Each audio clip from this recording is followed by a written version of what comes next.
Salute to our Blowers Tears fam. What it do? It's your man Subliminal 209, co-host of Knicks After Party.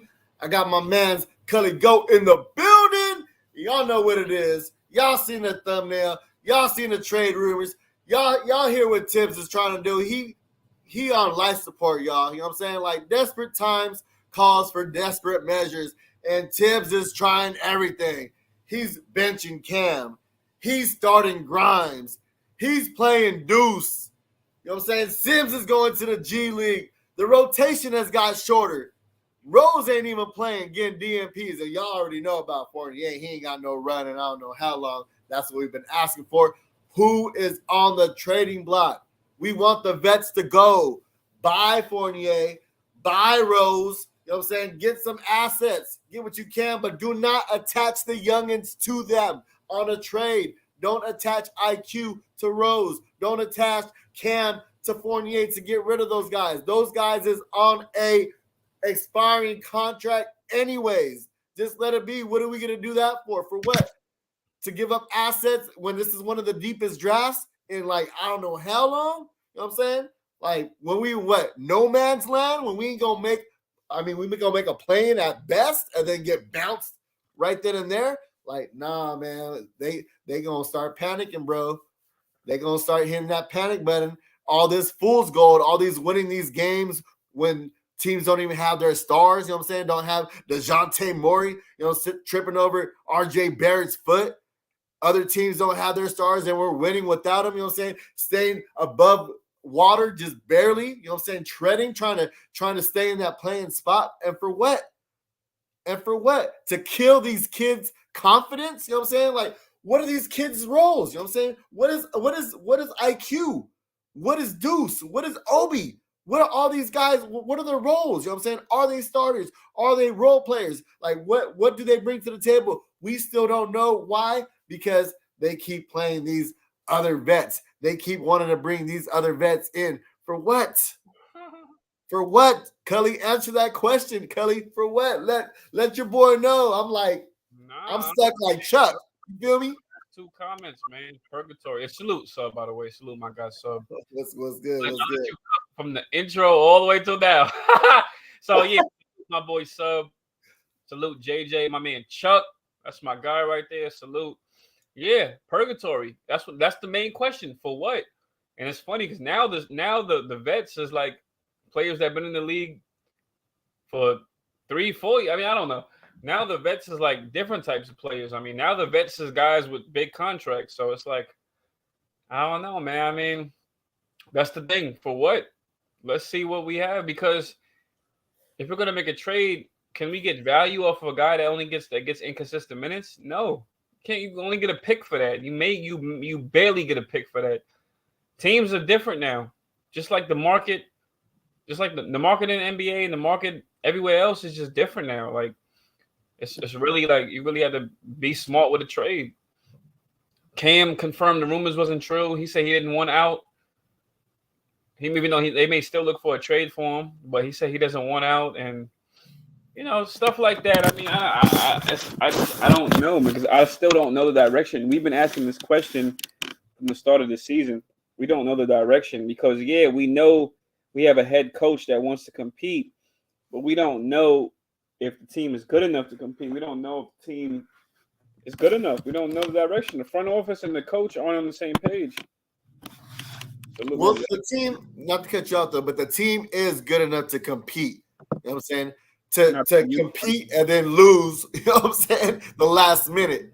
Like, they'll show up and play, but they just can't get over the hump to get that dub. You know what I'm saying? When other teams are full strength, you know what I'm saying? When you're playing against these playoff teams that have better pieces.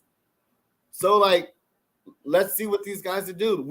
He's shown that he gave Deuce a chance since the Dallas Maverick game. Gave him like 7 minutes of run. Then, like, as the games went on, he got some more run. Not to say that Deuce is doing a lot as far as scoring. I think he had like 6 assists last game. You know what I'm saying? But he's going to be inconsistent. But what he's going to be consistent is on the defensive side. So knowing that Deuce can be, you know what I'm saying, that dog that you mentioned, that guy that's going to guard you at 94 feet, the guy that's going to get in your chest, you know what I'm saying? you got to surround him with players that could just pick up the slack and where he has his, his negative, like his shooting or his penetrating to the cup. You know what I'm saying? Like that's something that he can't do right now in this time of his career. But what he can do is take the pressure off the other guys like a Brunson, you know what I'm saying, and play defense. That's kind of why Grimes is out there doing the same thing. So it's up to Tibbs because once again, we have a lot of guys on our team that are one-trick ponies that could do one thing and can't do the other. You know what I'm saying? Deuce can play defense, but he really can't penetrate to the cup or shoot or, shoot off the bounce. Grimes can play defense, catch and shoot. You know what I'm saying? He shows a little bit where he can get to the cup, but it's not going to be on a consistent level where he's going to take somebody off the bounce, you know what I'm saying, create his own shot, then get to the cup. So it's like pick your poison. And at the same time, you got to kind of figure out who gels together, you know what I'm saying? What combinations work together, you know what I'm saying?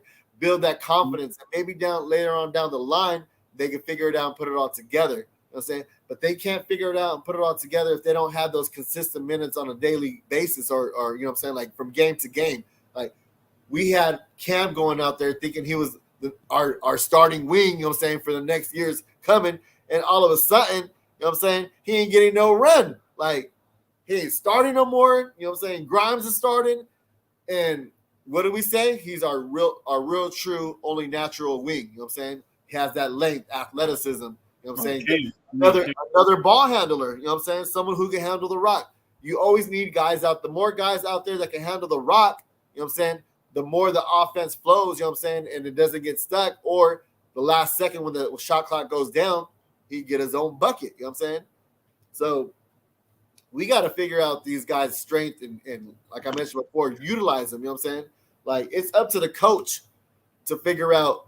You know what I'm saying? Like it's like when you coach. You know what I'm saying? Or when you get a new team, first practice you're trying to see who the best ball handler is. You know what I'm saying? Who the best shooter is. You know what I'm saying? Who could grab boards? Because all those kids, ain't gonna have every skill set. So you got to figure out. Okay, this guy can handle the rock the best. He's gonna be the point guard. You know what I'm saying? That way we don't lose the rock. You know what I'm saying? Oh, this guy can shoot. Okay, we gonna move him around. We gonna set some screens for him. We got to get him open. You know what I'm saying? Get him nice, clean looks. Okay, this guy can get boards. You know what I'm saying? Like do your job.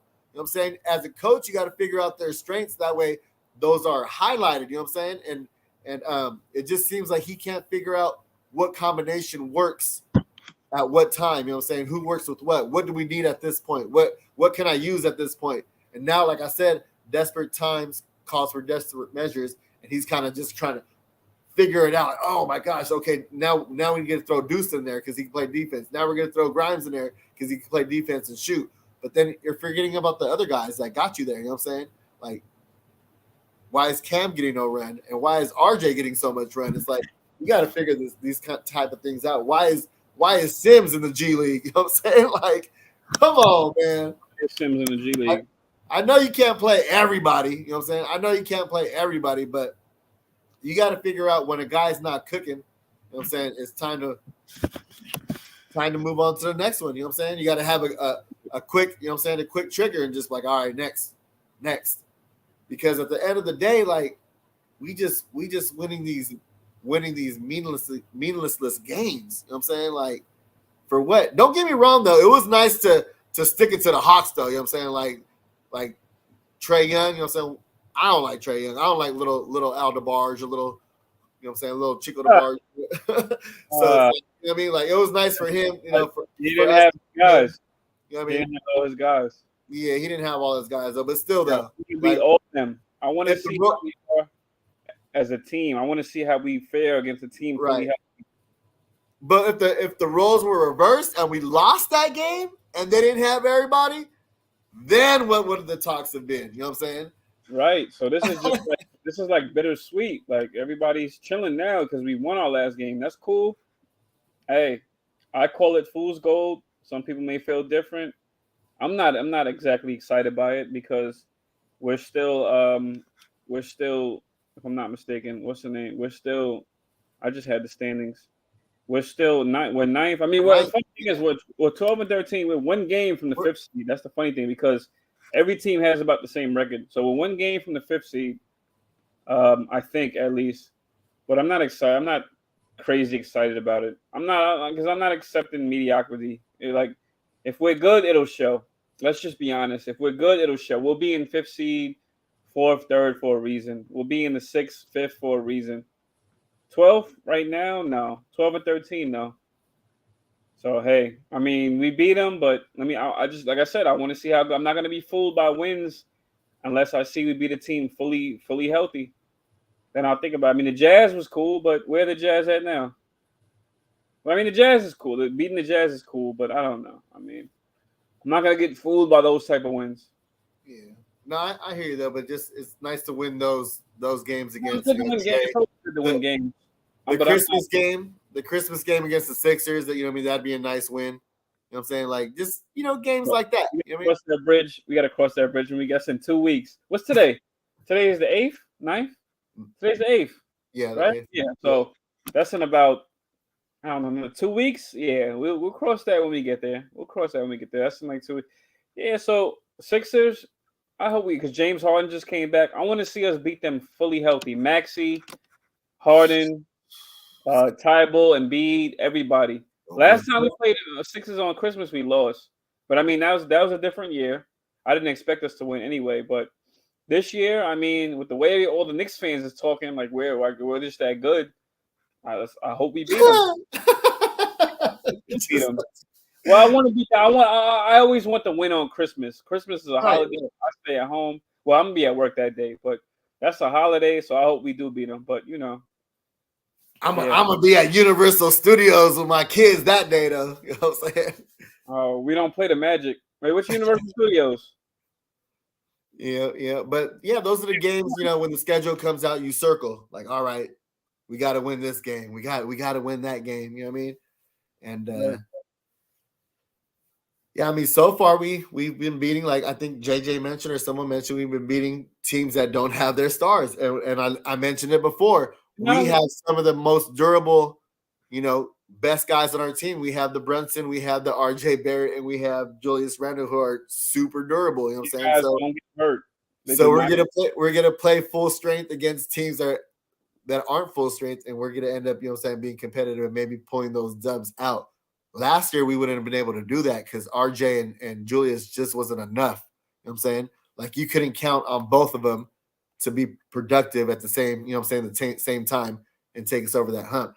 Now we have Brunson burner, you know what I'm saying? The stunt man, Jalen Brunson, you know what I'm saying? To kind of take over the game when we need a bucket. You know what I mean?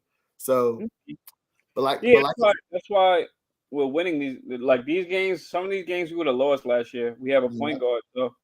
But it shows we need something more, and these are teams that, they didn't have this star, and not only did we beat them, we barely beat them. Some of them, like the Hawks. I mean, okay, we beat the Hawks. Okay, cool. Let's beat them when they have, because that doesn't mean we're great. Just keep that in mind. Doesn't mean we're great. Like we beat them, that's cool. That's another rank on the standings. We're 2 games behind 5th seed. 1 game behind 500. So, I'm not getting excited about it. I want us to, because I don't want to have anxiety. I'm not about to sit here and say, oh, we're, at the end of the season, I'm not going to sit here and say, oh, we're 40-40. If we win the next 2 games, we're good. No, I want to be solidified. We're average, but I'm not here to be negative. So we'll see. We got the Hornets tomorrow. So, let's see what we can do against them. Is Melo playing that game? I have no idea. Yeah. I don't even know. I don't think he is, though. I didn't see nothing about him being back. I haven't seen nothing from him in a while, so I have no idea. I know there's a lot of ramblings about Miles Bridges. A lot of teams are starting to make a look at him, and I think we should be. I said this from day one. I think we should be one of them. I told people people didn't want to hear it because he got into the thing with his girlfriend, his wife. So I said teams are gonna still look at him regardless of that. Just like not our front office though, Kelly. Not our front office. We like choir boys. You know what I'm saying? Yeah, we're not. We always find a reason. Oh, we don't want to deal with that. But then he'll go to a team, and then be good, and then smack us around, and we'll be sitting here. Damn, we could have got him. Why did we get him? We thought he was too good. No, we thought we was saints. So, hey, I hope. I mean, I like him. I've been said it. I don't care about what NBA players get into with their girls, man. I really do not care. That's their personal life. You leave that outside of basketball. What are you doing for my team? That's all I care about. I don't care about that. What do you help my favorite team is the Knicks. I'm a hometown here. I'm a homer. What are you doing for my Knicks?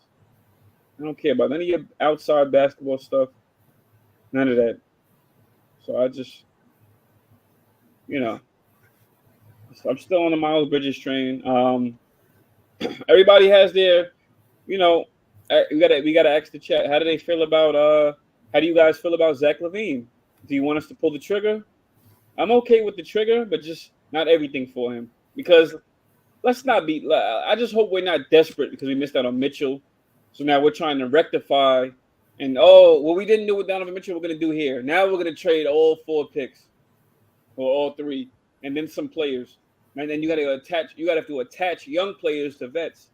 I don't want us to do. Thank you, David. I don't want us to do what we didn't do with Donovan. What we think we're doing with Zach. Oh, we didn't get him, so we had to get a superstar. Oh, we have to. We just have to. And I'm gonna be honest with y'all. Is he a superstar though? He's not a superstar, dude. Superstar. He's not better than Spider. He's not. I wanted Spider. See, so that's the thing I want to say. If y'all like Tibbs in here, that's cool. I'm gonna just be honest. A superstar right now would save Tibbs his job. That's just it. He's gonna save Tibbs. I'm just being honest. Why? Because Tibbs doesn't run plays for superstars. All he's gonna do with the superstar, if you don't know by now, is just play him longer. He's gonna keep him in the game, save his job, and that's it. He's gonna keep him in the game. He's gonna play him 40 minutes. That's it. That's all he's gonna do. It's kind of like how Phil Jackson did it. Oh, they'll figure it out on the court. You know what I'm saying? My stars will figure it out on the court. Yeah, that's all he's gonna do is play him 40 minutes, and superstars because superstars don't need when we need clutch buckets. Superstars don't need a play ran for them. Real superstars, they don't need a play. They know how to get a shot off. You could run a play for them to help them get like more comfortable or open, or play them to their strength. We don't have the coach for that to play a superstar to their strength. So what are they gonna do? He's gonna run this. He's gonna call a play for a superstar to get the inbound and create for themselves.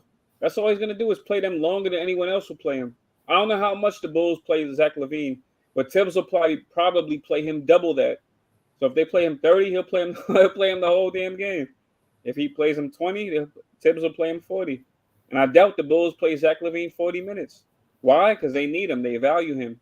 Now it's time for trade because, if I'm not mistaken, the Bulls are not that good in the standings. So, everybody's like, oh, we should get him because he's not that good.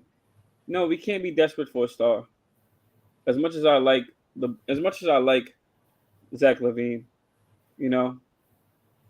that's all I can say. It can't just be any star, though. You know what I'm saying? You can't give up all those assets just for someone that gets what? Maybe the almighty 4 seed. You feel me? Like, it has to be someone that takes us to the top of contending. And what are you giving up, though? I'm not ready to give up these guys unless not for Zach LaVine. You know what I'm saying? I would have gave up those guys for a Spider. You know what I'm saying? But me too, yeah. I still don't know what these guys are. I still don't know if IQ, you know what I'm saying, could be a starter next to Brunson because he hasn't had that opportunity. You know what I'm saying? He has the opportunity to close games, but he hasn't had the opportunity to be a shooting guard next to Brunson. He hasn't had. Why is IQ even in trade rumors? I heard a trade rumor that pissed me off. That's why sometimes I don't even like to bother. This is multiple times too. This isn't the first time we heard this. Kelly, we heard that he was in trade rumors like prior to this as well. Why does his name and Cam's name continue to pop up in trade rumors? You feel me? I heard Quickley attached to a deal for Eric Gordon. Why? Is this to appease? Is this to appease Tibbs or appease the Knicks? Why? Why is Eric Gordon even being brought up here? He's a good player. He's a good player, but why is a 34, 35-year-old being brought up with the Knicks? Why? Why are we trading Quickley? Like, Quickley doesn't have room to grow. I get it. Quickley's not going to – he might not be a superstar. I get it. You have to have a young – not everybody on the team is going to be – you're not going to have a 15-man superstar team, especially in New York. You're not going to have that. Guys are going to have egos. They're going to want to get traded. We can't have it perfect. Not everybody's going to be a superstar. Give Quickley room to grow. Let him grow. Ivory 10, you have a point. He might be about to get paid, which is messed up. So you're gonna end up paying a veteran. Eric Gordon, why? Why are you even speculating that? Why is that? You know what I mean? Why? Yeah, Eric Gordon is that piece, that supporting cast piece that, you know what I'm saying, is going to play hard-nosed defense, hit that corner three, you know what I'm saying, like take a little bit of pressure off the team. Like, he's just that extra piece. He's not a piece that you trade for, especially this time in his career, to give up on a guy that, what do we know about him? Is IQ, we keep asking these questions. Is IQ a point guard? Is IQ better as a combo guard? Is IQ better as a sixth man off the bench being a microwave scorer? Like, we still don't know what the heck IQ is. You know what I'm saying? This is time right now. This is time to evaluate and figure out what he could do. Give him more, put a little more on his plate, give him more little responsibility, give him more minutes. You know what I'm saying? See who he works with best.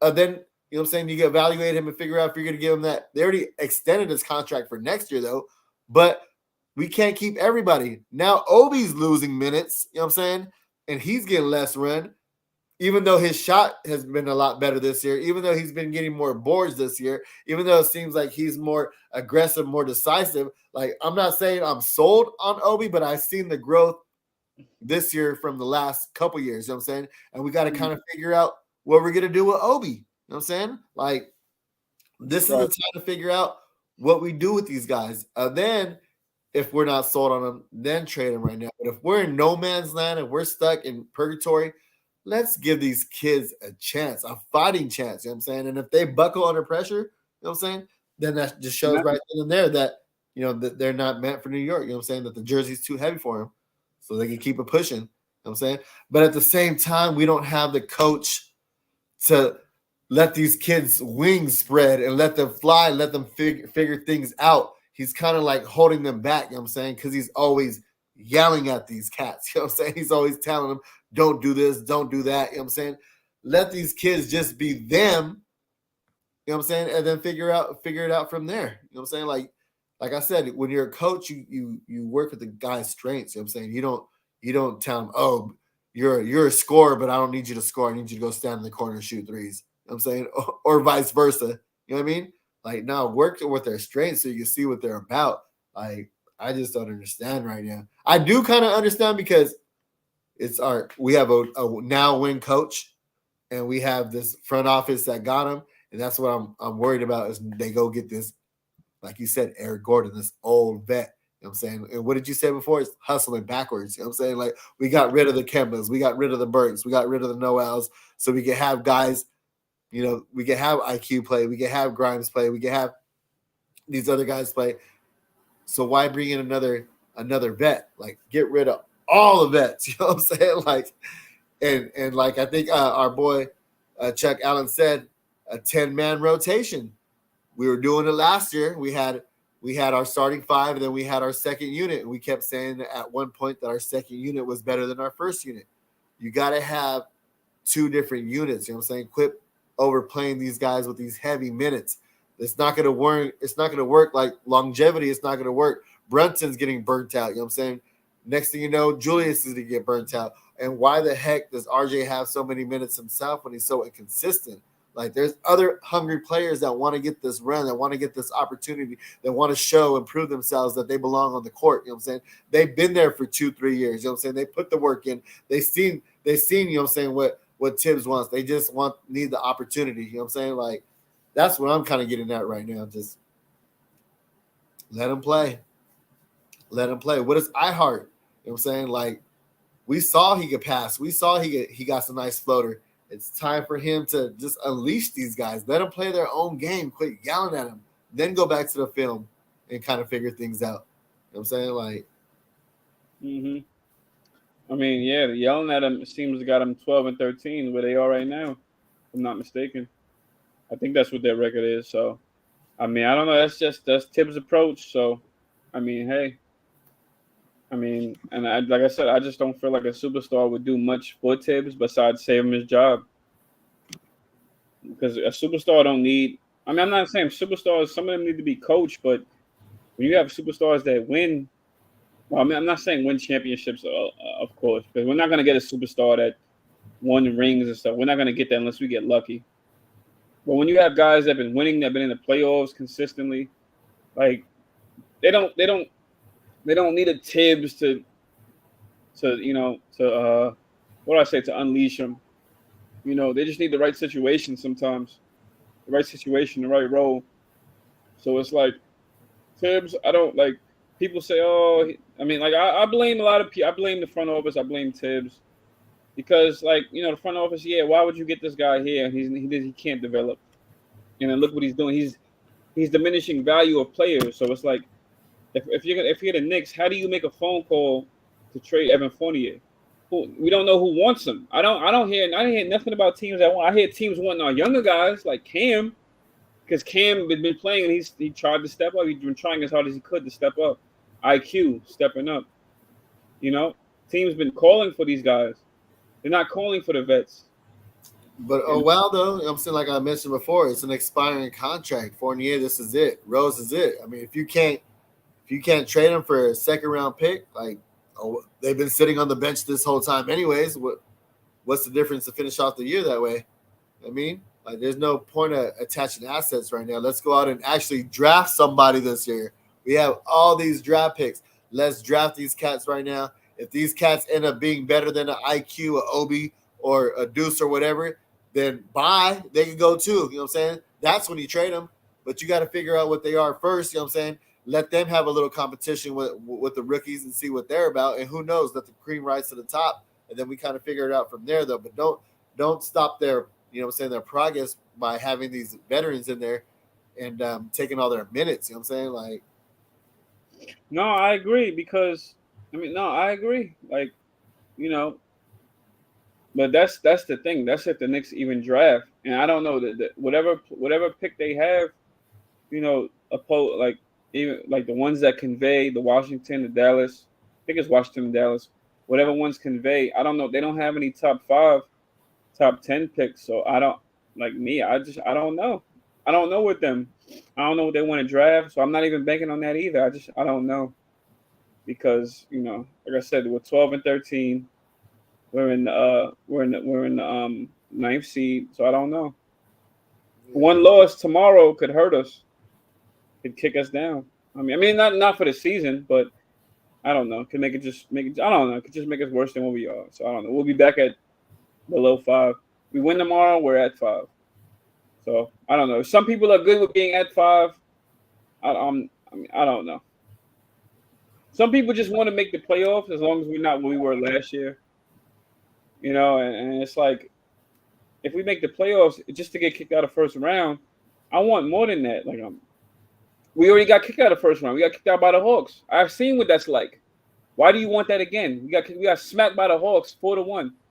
Why do you want a repeat of that? I want to be better. I want to make second round, third round. Why do you want to just make the play-in? Just to get just for a possibility of us to get smacked and then be sitting here on the same show hurt, talking about trading for this guy, a guy that's not going to help us. So it's like I don't understand. Not you, Sub, but I mean, you know, some of the fans. Why do you want to just trade for this guy, a guy that will not thread the needle? He'll contribute to a team's. Maybe they can contribute to a team's success by playing their role. We need an impact guy now. That's clear as day what we need. We need generational talent. I'm just being honest. We need generational talent. Yeah, but who's to say that? Okay, say they do make a trade for some vet. You know what I'm saying, that may move the needle. Who's to say that Tibbs, you know what I'm saying, uses them to his strengths, and that guy meshes well with the team?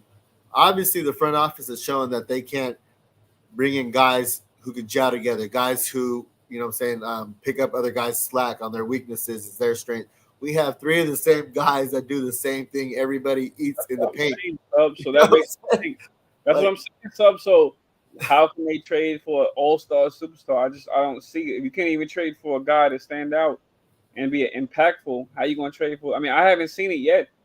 I haven't seen that. I haven't seen a free agent yet. I haven't seen him even draft a guy that was generational. I've seen him draft some cool guys. Quentin is cool. I don't have nothing bad to say about Quentin Grimes. He tries. He plays, puts effort on both sides. You know, I can't say no. And he's getting healthier too, though. He's getting healthier too. You know what I'm saying? You can tell he's getting more pep in his step. He's getting more elevation when he releases that tray. You know what I'm saying? He's getting those legs from underneath him. You know what I'm saying? Because it takes a while. I feel like he's more confident. I'm coming with the heat, though. I'm clutch with the free throws. Never seen the street clothes. Says to the chef. Always gon' rep. Gon' rock the spot. Till it ain't nothing left. You may know him from the next morning drive in the morning. And you may know him from the Knicks at Night podcast. Give it up for Florence here. Derrick own Uncle McBride. Yeah.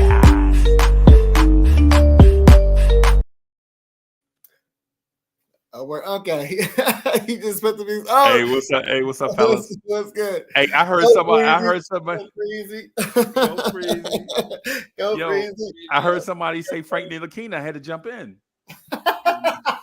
It's grind time. I heard somebody say Frank. Bro. I heard somebody say Frank. I had to jump in. What's up, Coach? You still feeling the same way about Grimes, huh? Or what? You still a ham sandwich? Man, he a Leah, bro. he won in a million. This dude, man, please, yo, come on, man. Henry Ellison scored 18 points for us one time, bro. Really? Is this what we doing? This is what we do it in the nighttime? Oh wow. Hey, Miss Geraldine, JJ, what's good, y'all? No, Yo, I'm not hating on them, bro. I'm not hating on them. I'm like, yo, just be easy, bro. Just give them some time. Relax, Right. bro. Just relax, because this is why we start hating dudes, because they have one good game and then we expect them to be that for their whole career, and then when they don't do it, then we flip on them. You know what I'm saying? That's what's been happening to IQ. IQ, Right. one good game, and then he falls off, and then next game, then everybody flip on him. You know what I'm saying? Just relax, bro. Relax with the Grimes. You know what I'm saying? Relax with the Quentin Grimes, bro. Just, you know what I'm saying? Just let him be his 10 or 12 points a game, his excellent defense, his tertiary playmaking, his unselfishness on offense, his unselfishness on defense. Relax. You know what I'm saying? Because in a minute, for instance, if we lose to Charlotte Friday night, Cat's gonna be and Grimes only score like 7. You know, Cat's gonna be like, man, sucking their teeth. And y'all know how when people suck their teeth at y'all know that how that's aggravating. You know what I'm saying? 7 points and he gets cooked. He gets hit for 20. It depends. Yo, Freezy, is LaMelo healthy again? No.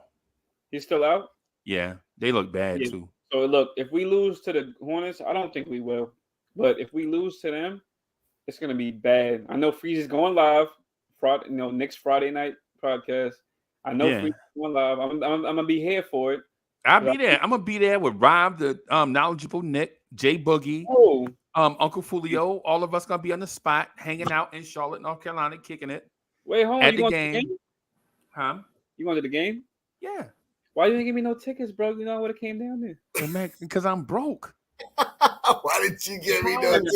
I would have given you. You hear this dude over here? This celebrity over here. Why did you give? It's supposed to be the other way around. Cully, you the R&B sensation. You know what I'm saying? Like, Cully, call me out. Cully, I had to pay $484 per radiation treatment every day for 16 days straight. God, bro, don't you feel like ish now, Kelly? Bro, I'm telling you, and then all the other stuff that go with, and that's after the surgery. We had crappy insurance, bro. That's why I be telling you I'm broke, bro. I be meaning that. You know what I'm saying? That's why I ain't been to the city yet. I would have gave you the money on the back end. It's all right. All right. I'm so broke. If someone try to rob me, they just be practicing. They just be practicing, bro. You know what I'm saying? Yeah, man. So we played man. With no LaMelo. Is Terry Rozier? Is he still in the Hornets? Yeah, and he playing bad too. I don't even because I don't know nothing about him no more. All right, man. So him, I'm gonna have a good old time tomorrow at the game, just smacking them up. No Gordon Hayward. Yeah, no Gordon Hayward. I don't think. So. It's gonna be like, keep them Bud Lights coming. Keep it coming, bro. Wait, Jay, I am straight up. I'm nudging Jay Boogie the whole time. Jay Boogie, I'm thirsty, bro. So every time I get half empty, like, hey, I'm getting kind of low. Jay Boogie, look at my cup. Jay Boogie, look at my cup. Jay Busby has something to say, man. He said he's trying to say you the bad luck charm, Freezy. I don't think that's true though. Cully, I ain't gonna lie to you, bro. I'm saying this, man, and it do make me mad, and it do make me frustrated. Right. I have not been to a Knicks win since 1989. Oh no. Wow. Since 89-90. That 89-90 season. I have not seen the Knicks live and win since like 89-90. And I go to games, bro. Here recently, I've been going to at least like 10 to 12 games a year, right? All before I was going like 1 or 2, whatever. But like for the last 6 or 7 years, yeah, I've been going. I don't care where they at. You know what I'm saying? Me too. My bad, Jay. Yeah. But yeah, we got a super chatter platter from Justin DW. Salute you, my guy. Appreciate it. He says, how many teams don't have a generational talent? How many teams have impact players? We need one. I don't care who moves. No one here can battle a top 10 player. Bim. Yeah, Bim. Appreciate that, my guy. Yeah, man. I'm hoping I can turn things around Friday, man. I'm hoping I can turn things around Friday, bro. You put in a jersey and turn things around. Something, bro. I needed something. Yeah, man. You got to put on a jersey and get in the post, man. Banging the post, man, and make I run up and down that floor. You know what I'm saying, 2 or 3 times. You can just be security, and then you just grab Tibbs and just get him out of there. You know what I'm saying? That way we get new, fresh players on the court. You know what I'm saying? Yeah, man. Yeah, because somebody else coach. Let one of the assistants coach. You just where Tibbs go, man? He took off a security. All I gotta do is walk up there with a laptop. He'll think I'm a coach. Yeah, but yeah, I hear what y'all saying, man. The Grimes thing, bro. I just don't want I just don't want us to flip on Grimes, because we do get to a point where we have unreasonable expectations sometimes, man. You know what I'm saying? Like a dude to show you a glimmer of hope, and then all of a sudden we anoint them, want to retire their jersey and build them a statue. You know what I'm saying? And then when they let us down, bro, Cully, you remember the Church of Frank, bro? Come on. You remember how dudes were talking about Frank Ntilikina, bro? Mm-hmm. What about Linsanity? I don't know, man. We don't give guys a chance long enough, man. Like we don't give guys a chance that, like, Frank didn't. I mean, he maybe after a few years he should have got more run, but I don't know, man. After a while, it was like, so be it. Yeah. Now he's on the Dallas, and so it's like he should have got run from the jump though, out the gate though. You know what I'm saying? He should have been ahead of Jarrett Jack. He should have been ahead of Ramon Sessions. You know what I'm saying? He should have been ahead of all those journeymen. You know what I'm saying? Wait a minute. I will say, Jeff Hornacek was coaching at the time. When Jarrett Jack was starting, the Knicks was winning. The Knicks started to get their inch together. Yeah. And Tim Hardaway got hurt, and then we started falling. But see, that was a good time right there. That little period of time we was winning games. We beat Donovan Mitchell. We beat his Jazz. I think that was his rookie year. We beat his Jazz in a good game. We beat the Pacers with Paul George. Okay. Blazers with Damian. We beat a lot of good. We beat 500. We beat very good teams.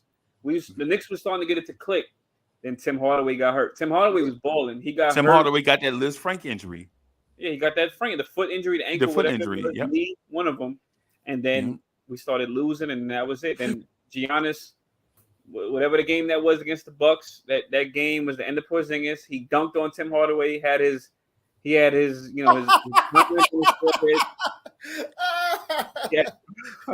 what happened, sub? He had his behind. I know what you're talking about, though.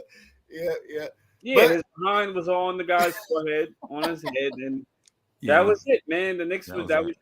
I remember I went to a game. You know what's funny, Freezy? The last time I went to a game was 2018. A girl brought the tickets. She knew I liked the Knicks. She didn't give no damn about the Knicks. She Right. brought the tickets. She said, "Come on, let's go." We played the Raptors that game. DeMar DeRozan, Kyle Lowry. Okay. 2018. We lost. We still had. That's when we still had. Was it Troy Williams? Troy Jackson? Troy Williams, Troy right? Williams. Yeah. Troy We had Williams. Tyler Quinn. And I remember we sat right in the front. Not in the front row, but we sat very close. Like behind the rim, behind one of the baskets. We sat, watched the game. Knicks got they got their behinds whipped. Bro, it's frustrating, man.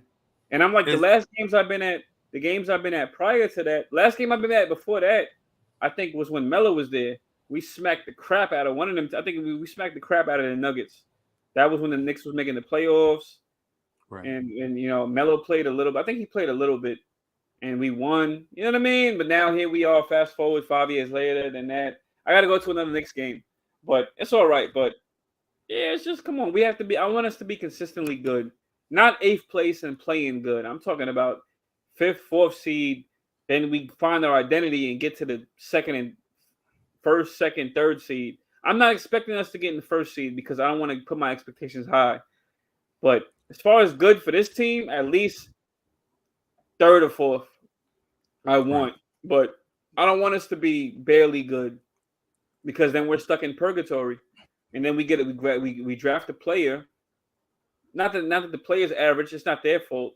But we draft a player expecting him to help us, and we don't do nothing. We don't give him a chance. That's kind of what I want to get at. You know what I'm saying? Because we were talking about Jared Jack and Ramon Sessions, and then who was after that? It was Moutier and Trey Burke. You know what I'm saying? Then we had 3 point guards, and still Frank Ntilikina didn't get no run. You know what I'm saying? What did Fizdale say? Moutier, we gonna get you right. We gonna get you right. Like he wasn't talking to Frank. You know what I'm saying? He was talking to Moutier. He wasn't talking to Trey Burke. Nope. You know yeah, man. We didn't play Trey Burke. We didn't play Alonzo. We didn't play Damian Dotson. Yeah, Trey Burke was the best guard on the team at the time. Him and Jared Jack were the best ones. But we do this with all our young guys. We instead of developing, except RJ, of course, you know what I'm saying. But instead of developing them and letting them get some run and figure things out, we're like, oh, let's go get this old journeyman to get in front of these guys and nothing. And then we ended up doing, and then you end up doing nothing. Yeah, while other teams are either playing all the young guys or they're, you know what I'm saying, they're mixing them in with some vets. You know what I mean? Like last night's game, you know what I'm saying? Like AJ Griffin, or the night before, AJ Griffin was out there. He even started. You feel me? All right. I mean, you know what? He didn't do nothing, but you know what I'm saying? He Ryan, that was last year in November. I remember that game. And why wasn't Deuce in that game? Why wasn't Deuce in that game? Huh? That's what I'm saying, Cully. That's what I'm saying. I'm with you. Why wasn't Deuce in that game? Yeah, why? Why are we getting torched by the Cavs? That's when they were right. Yeah. And after 5 3-pointers, you would think a coach that know basketball would know his thing ain't working.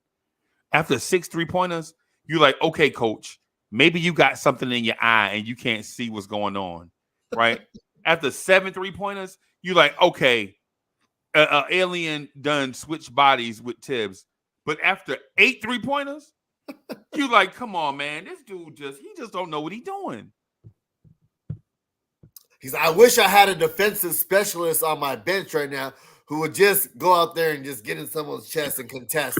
If I only had that guy who had a long 7-foot wingspan, you know what I'm saying, who's switchable on the perimeter. Man, I wish I had that guy. Oh, I don't. I'm just going to keep the same thing going on. Let's just keep running the same thing over and over again. Yeah. Is this what Tibbs does? Yeah. Is this what he does now? When he gets desperate, now he starts looking towards the young guys? Is that Tibbs for you?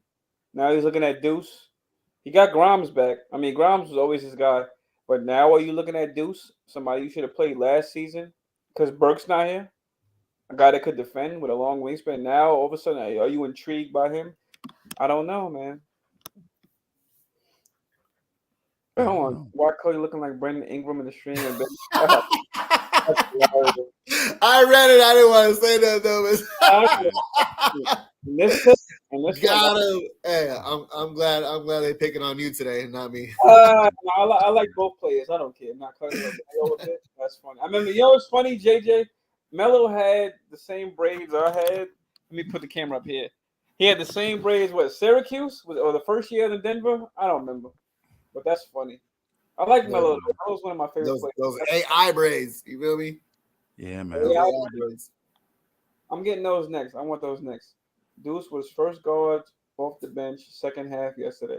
Yeah, he was a second guard off the bench. He played in the first quarter yesterday. Yeah.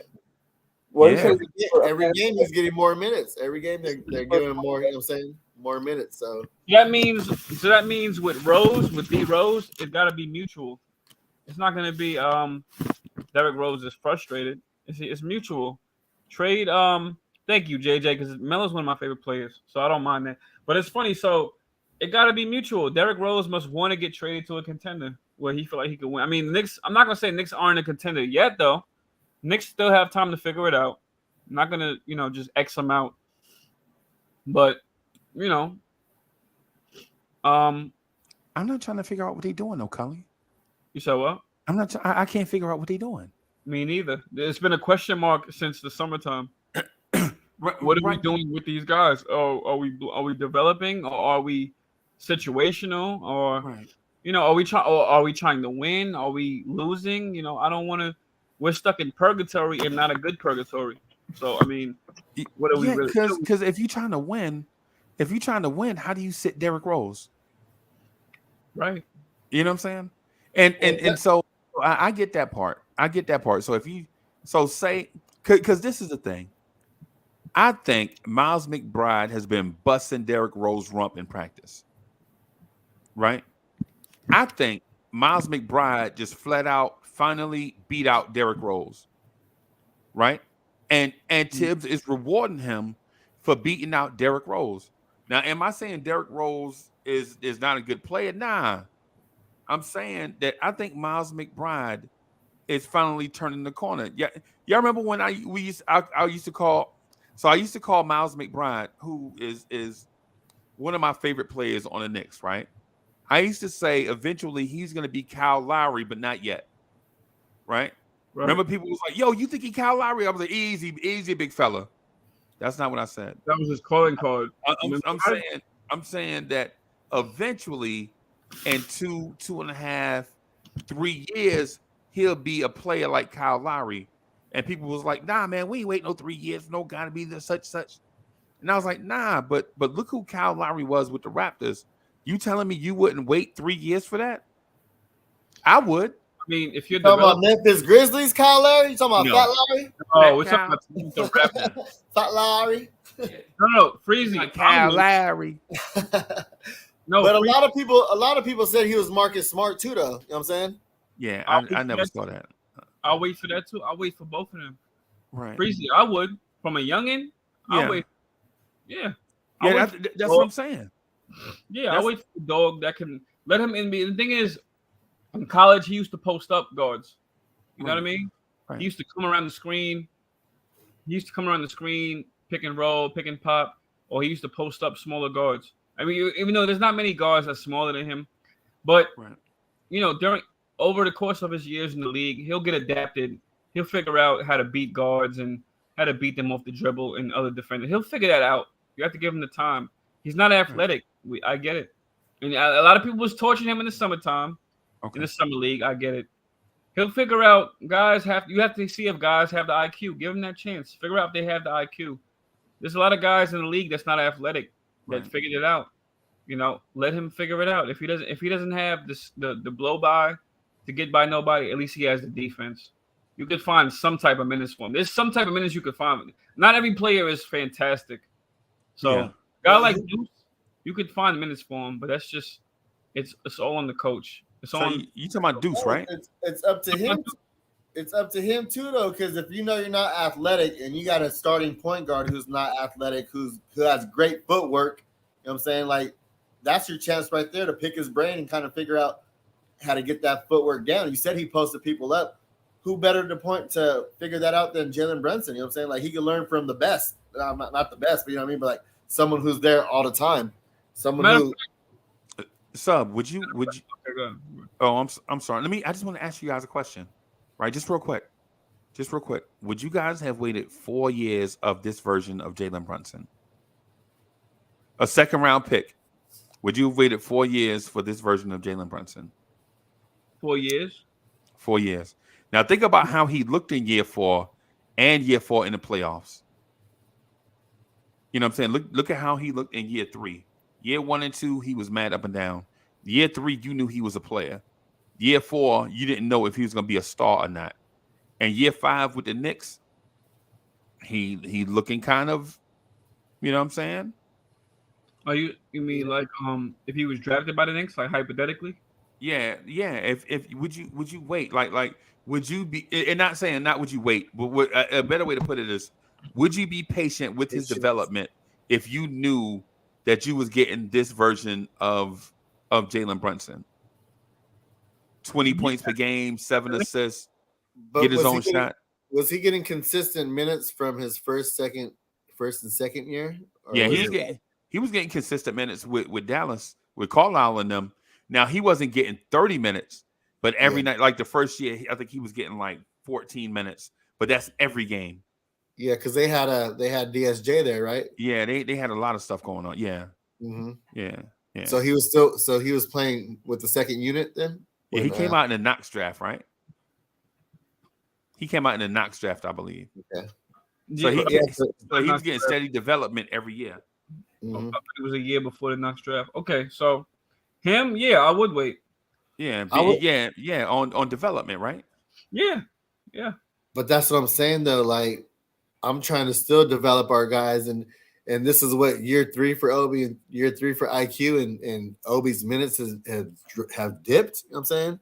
Like we're still trying to figure out. I'm still trying to be patient with these guys, unless a move like a Donovan Mitchell, comes around. Then hey, everybody can go. You feel me? Right.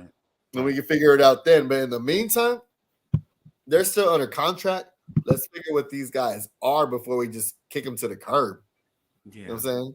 Just give them those, like you said, those consistent 14, 17 minutes, especially for a guy like Deuce with the defensive-minded coach. But I don't know, though. I think he's just getting more minutes, too, because D. Rose hasn't been consistent all year. No. You know what I mean? He just seems like he isn't that guy. He still has that feline quickness, don't get me wrong, though, but his jumper's hasn't been wet. You know what I'm saying? No. He hasn't been able to finish at the cup. That floater game's not there. Like, it just seems like he's not that same guy, even though he lost weight and still has that quickness. Like, I don't know. You know what? I would look if there's any Dallas Maverick fans in the chat, because we made some friends over the weekend. So we linked up with the homies on We Talk Mavs, Glow Mavs, GLO Mavs. So we linked up over the weekend, man. Made some friends, networking. We got some coals in the fire. Speaking to the Chicago Bulls fan base. They want champagne, caviar, and bubble baths to link up. You know how you can't speak for bourgeois. You know what I'm saying? I'm trying to link up with the Brooklyn Nets on some stuff. Trying to hook up with the Cleveland Cavs. But anyway, we hooked up with the Mavs fans, bro. And the Mavs fans, bro, they look at our team and they like, y'all, easy, respect. You know what I'm saying? I mean, they beat the brakes off us Saturday. But they was like, respect. It's not as bad as what you think. But since we in the moment, Knicks fans, we thinking like, fire everybody. You know what I'm saying? Because we want to win, man. Because ain't nothing worse than losing and not having a star. You losing and you don't have a star, bro. Everybody got talent except for you. You're in that mindset, like, man. Well, that's their fault.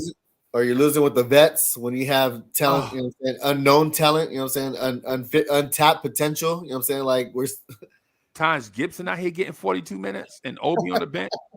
You like, yeah. You know what I'm saying? Exactly. Hey, Cully, let me ask you this. Yo, has the fan base flipped on RJ Barrett? Yes. See what I mean? See what I mean? Mm-hmm. You see what I mean? See how you anoint somebody? You know what I'm saying? And then the next thing you know, if you don't do it right, they flip on you.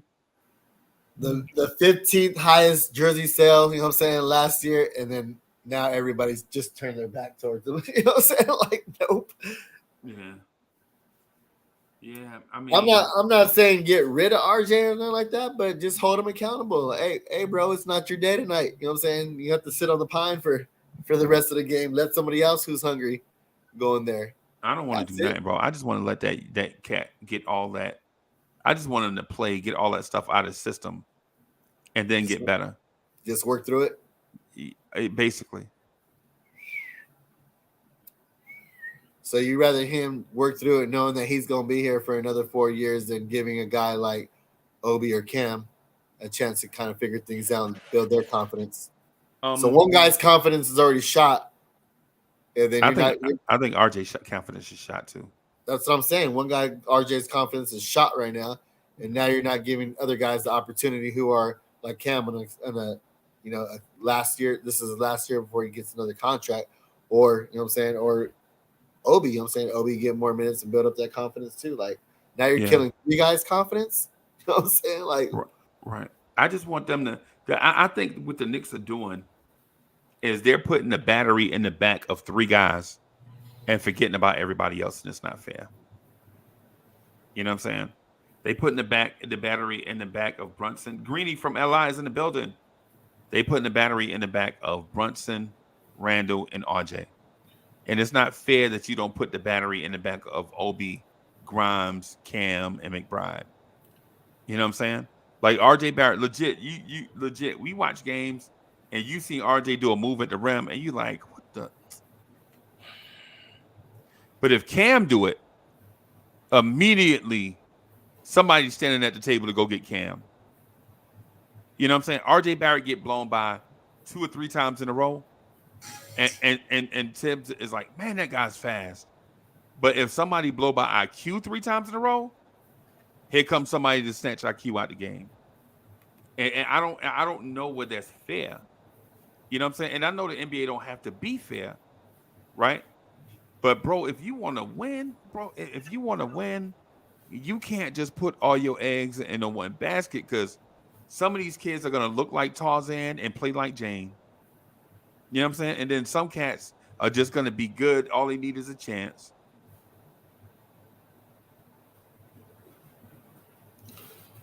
Yep, all they need is a chance. That's what I'm saying. Right.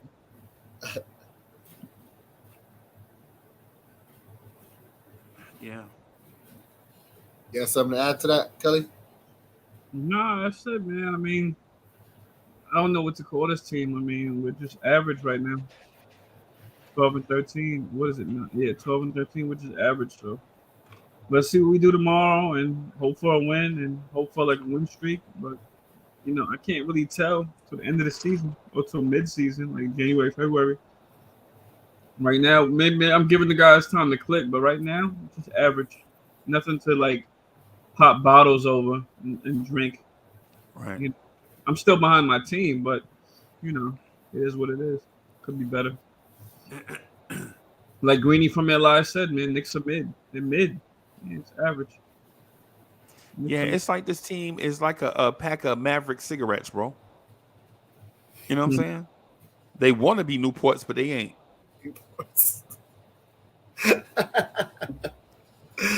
Yeah, man. I mean, no disrespect, you know. Yeah, man. Yeah, man. Yeah, Jay Busby said we are who I thought we were. Fine. Yeah, that's what I'm saying. I think that's all I expect. So I'm not really, you know, getting crazy about the games and the wins. You know, I don't care about a win over the Hawks. I want to see us play them. We need revenge on them with their guys. You know, so just know next time we play them, we're gonna play them 2 more times this season. It's gonna be in Atlanta. So, you know, just know. I'm trying to catch both of them too. You said what? I'm gonna try to catch both of them. Yeah, just the know. Atlanta game and what other one? Atlanta. Oh, both Atlanta games? Yeah. Both Atlanta games. We played them twice at home. When's that at? Oh, at home? We played them already. Yeah, in Atlanta. Okay, now okay. Yeah. Right. When's that? One's in March, and I think one is in February. February. Yeah, something like that. It's a weird. I think we're going to be in Orlando The fam's gonna be in Orlando. The Lawrence family's gonna be in Orlando in February, right? And then that same week, the Knicks play the Hawks in Atlanta. Right. Yeah, man. So it's gonna be We crazy. played Christmas the Sixers. So we have some games. I mean, in between, we had the Bulls. I think twice. Back Three to times, back. bro. Back Three to times. back. 3 times. We got them 3 times. Yeah. Yeah, Yes. but we got In the the- Bulls in the- back to back though, like back to back games. In Chicago. Yeah. It's About- back to back in Chicago. No, I'm talking about between now and Christmas. 3 Yeah. times. Yeah. Oh, well, that's great. So Oh, is it? I'm sorry, not at Christmas. It's 3 times in December. At the end of December. right. So I want to see how we fare. Everybody like Zach LaVine. We're gonna see how that looks. I don't mind Zach LaVine, but just I'm not giving them what I'm not. I don't want. I mean, that's just me. I wouldn't give them what Danny Ainge wanted for Donovan Mitchell. Donovan Mitchell's better right now. So I mean, everybody stop being desperate. Just for anybody, just shut up. Shut up in the comments with the nonsense. You know, I know you're desperate. I want to win too, but come on. That's not the way to. Just shut up. Stop with the desperate stuff. We haven't won that way, so just stop. Because think about who we give up. Don't think about the trade. I think Knicks fans just think of an addition. Like the team we have now. Let's say we didn't trade nobody. We just added him to the team. Then we can win. We just have to figure out where he fits. But you're trading. Let's say we traded Mitch, Sims, Randle, and RJ for Zach LaVine. Does that make us better? Nobody knows, right? Nobody. Let's say the only big man we have is Who's our center? iHeart's our center. Let's say the only big man we have is iHeart. You can think about the trade proposal. I don't know the trade proposal, but just think about that. Everybody's so desperate. Don't get me wrong. I would like him too, but just think about that. What would he do if we traded them, RJ, Randall, Mitch, and Sims, and like 2 picks? What does he help? He's another shooting guard. You have IQ and Grimes. It don't matter because Tibbs don't like him anyways. He'll just trade him again. He'll probably just trade it. It's not up to Tibbs, but he'll probably want him traded. He'll probably just bench him, DNP him. Yeah, I didn't ask for an athletic shooting guard. Yeah. Tibbs will be like, I didn't ask for athletic shooting guard. I'm a bench him. Right, which is another DNP for another X amount of games until he gets traded. And then for who? Who he trading him for? Chris Duarte? Ooh. How do y'all like Chris Duarte? And the Pacers are ahead of us. What are the Pacers? 7th, 6th? Let me look. I have the standings right here. Oh, Pacers are 6th, 13 and 12. That's why I said. That's why I wear 1 game from 500. If the Pacers lose and the Raptors lose and the Sixers lose, those are all the pieces we wanted. We wanted the Halliburton, the Duartes, and the Mathurin. Yeah, definitely wanted Mathurin. I didn't care. No, Halliburton, I got over him, but Mathurin definitely wanted him. And the Pacers, they was ahead of us. Why? They picked the direction. They went in it. Miles Turner is there. Is he complaining? Who knows? He's not in New York, but who gives a damn either? Anyway, if you're the GM and he is complaining, they're not paying him no mind. Why? Because they're going to trade his behind anyway. You think they care if Miles Turner is complaining? He's been there since he got drafted. When did he get drafted? 2014? 2015? He's been there now. Hasn't complained. He might have complained. They don't pay him no mind. If he still plays games for them. Still. They're gonna trade him eventually. But hey, look at them ahead of us. Why are they ahead of the Knicks? By 1 game. Why? Yeah, they're not gonna be that good. And they're not even trying to compete. They're just playing to play. Rick Carlisle is the coach, right? Rick Carlisle. And Rick Carlisle, he doesn't even like rookies. He wants to win. And he's just playing his guys. He's just playing what he has.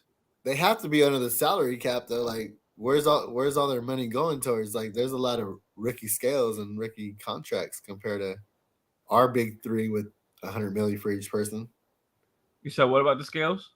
Like, as far as their pay scales, like they have a lot of early contracts with rookies and stuff like that. The only one is on a heavy contract is what, Miles Turner, and who else? I mean, they got rid of Sabonis, they got rid of Brogdon, they got rid of, you know what I mean? Like TJ Warren, they got rid of like all their guys. Yeah. I think they want to trade Miles Turner this season. I think they want to finally get him off the books this season. I don't know though, but I mean, it is what I mean.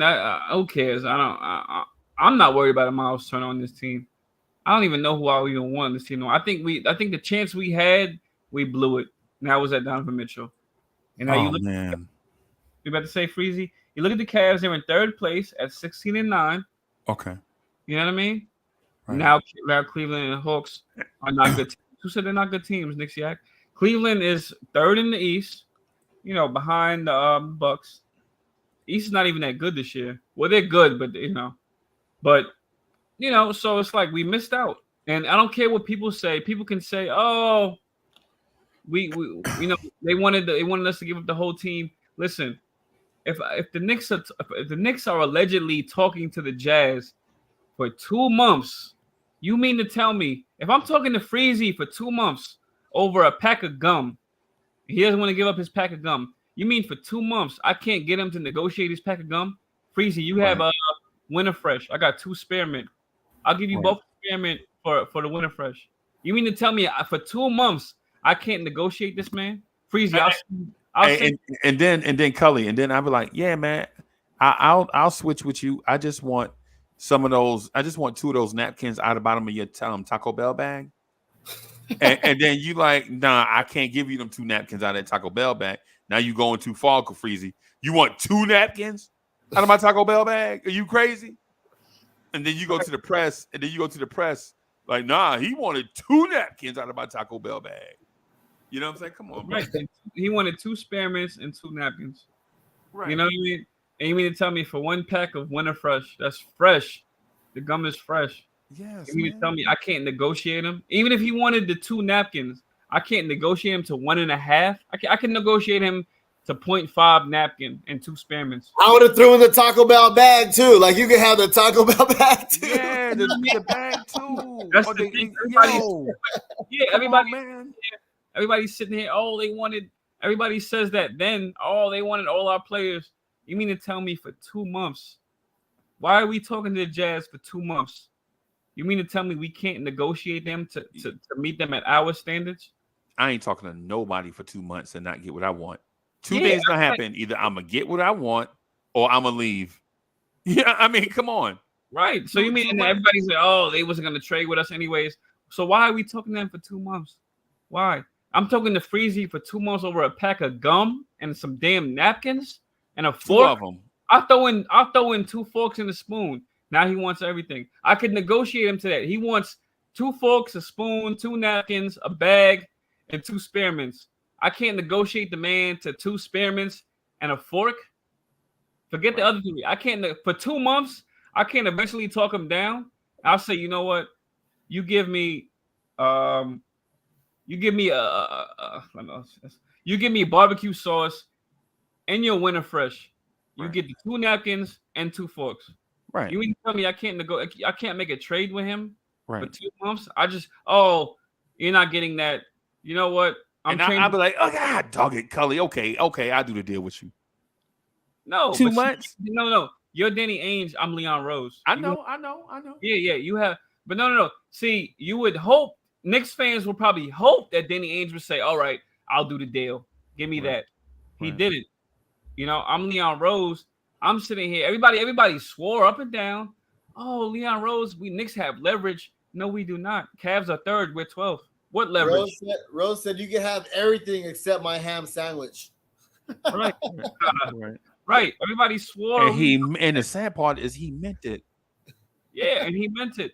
And we sitting here talking about, Knicks ain't got no damn leverage. 12th place, and they're in the 3rd. What leverage? We suck. We're gonna be talking about this again next year around the same time about the pick we get. That's 12th, and we might not even draft them. That's what we better draft somebody. I'm gonna be pissed if we don't draft nobody this year. I'm gonna be pissed too. But I'm trying to go to the summer league. I'm trying to go to Vegas and go watch summer league, man.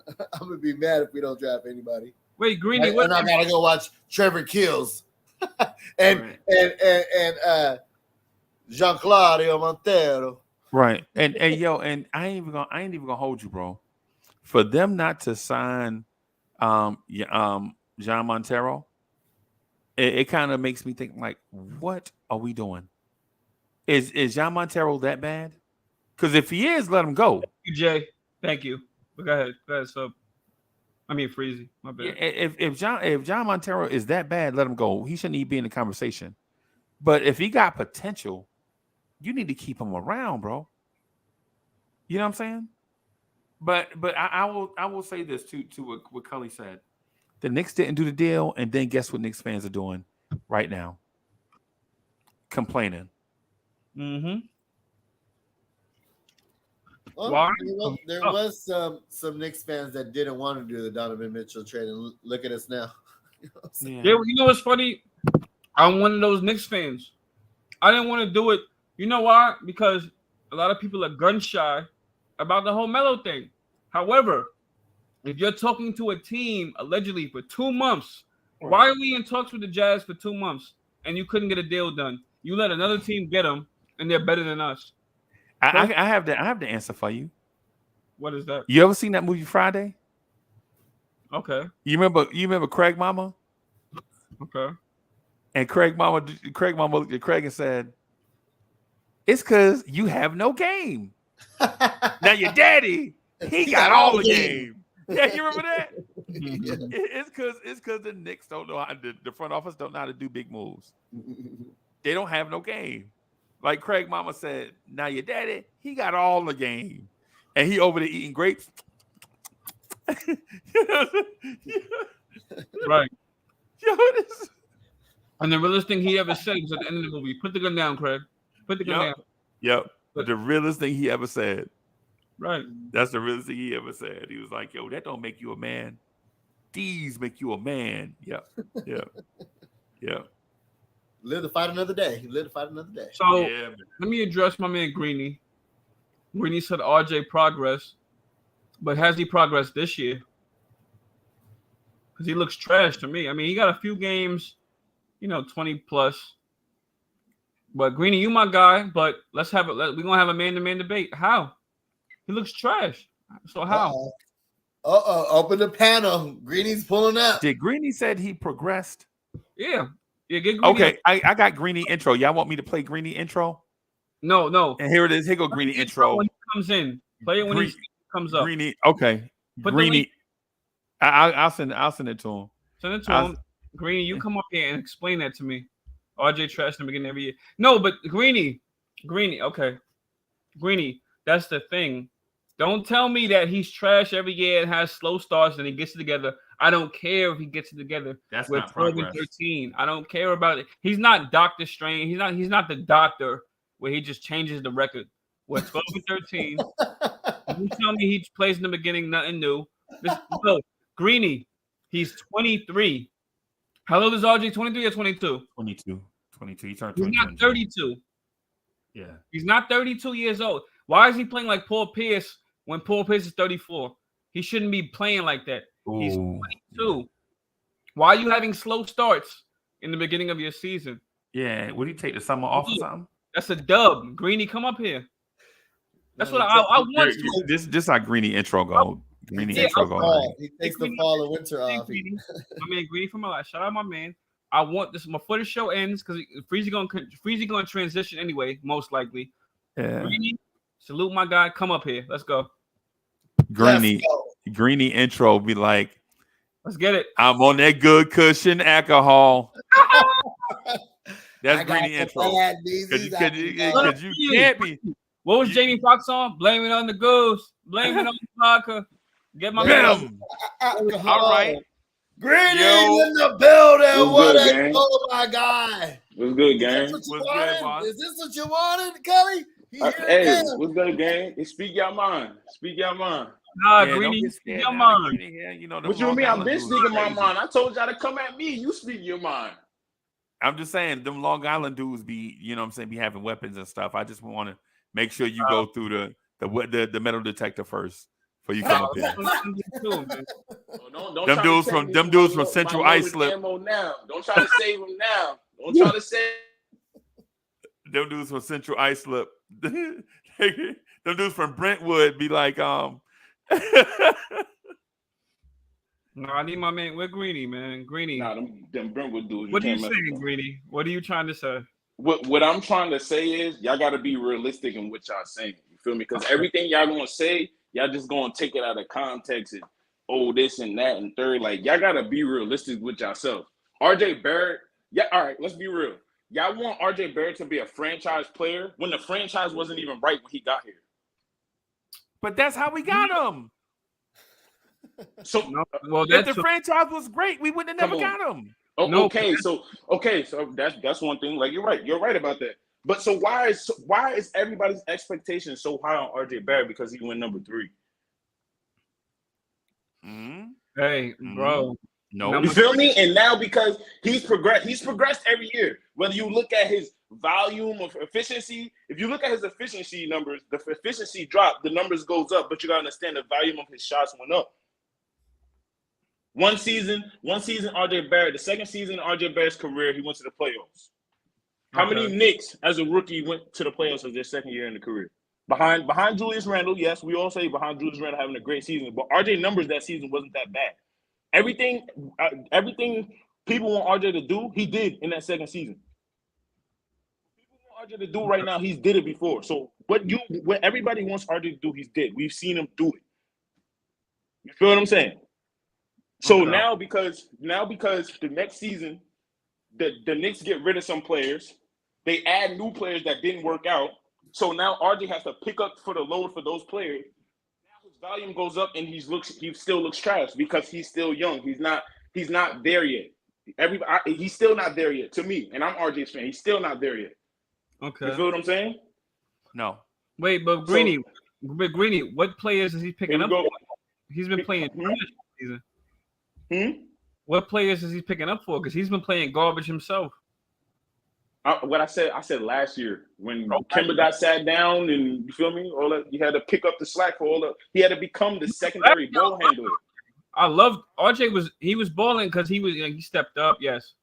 No, he had to though. He had to because they sat down Kemba. They didn't have no secondary ball handler. Derrick Rose was injured. Kemba was. You feel me? So he had to do that.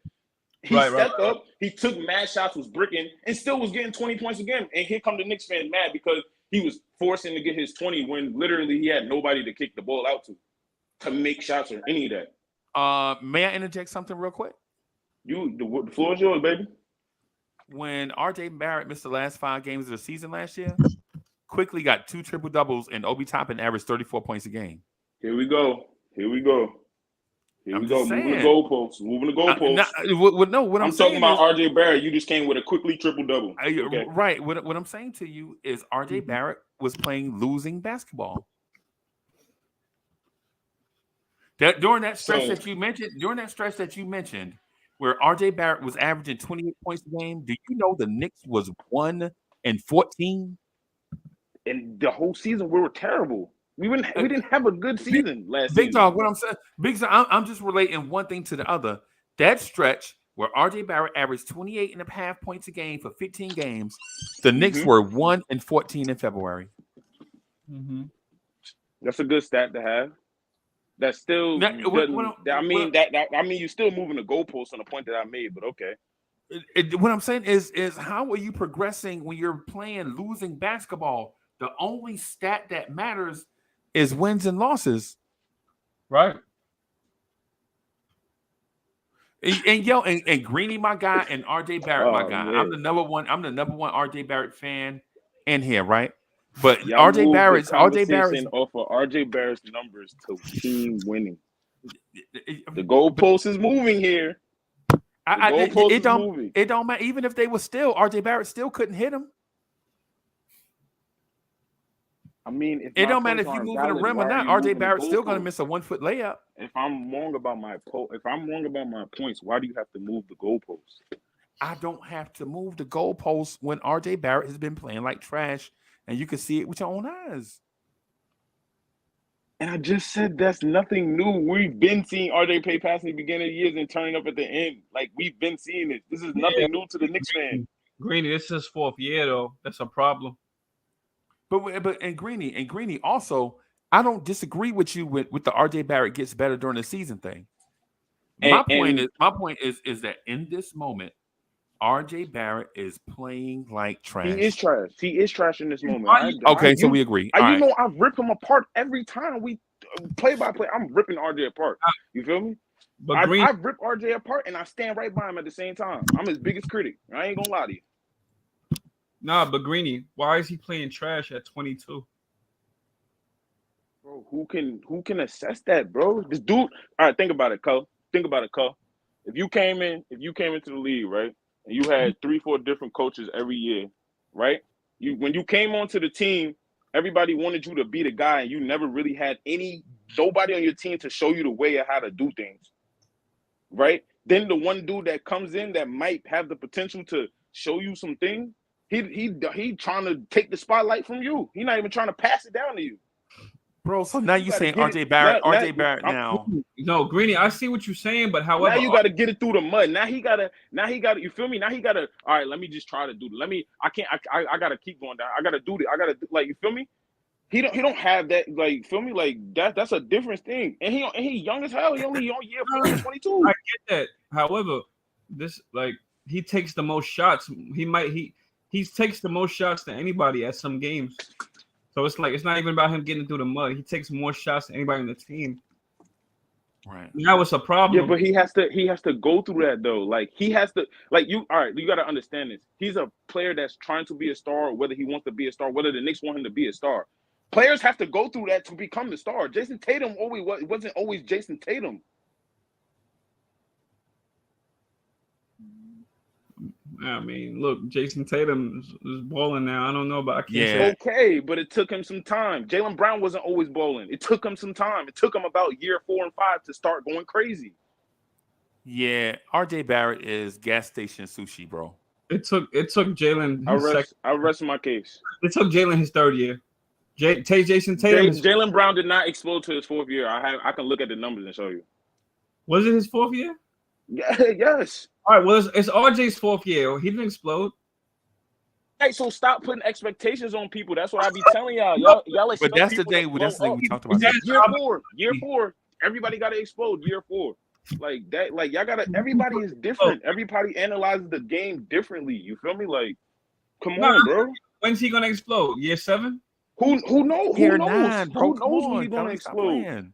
Who knows? Dude might not never explode. You feel me? I ain't saying he's gonna explode. I'm just saying y'all gotta always look on stuff on the uptick. Too many fans look at it on the downside. Too many fans look on the downside and be saying RJ in a regression. But if you really go look at Julius Randle numbers for like the last 5-6 years, dude was regressing. No. Forget Randle right now. Forget him. I'm not even expecting much from it. But RJ in year 4, I expect that from a guy that got drafted like 13. He got drafted 3rd, not 13th or 23rd. I expect that from them type of players. He's drafted 3rd. He should be finding his way. You the 3rd best player. And it's not like you the 3rd best player, but you was picked 3rd after Zion and Ja. Like, you have to be taken off at some point. Like you have to be taken.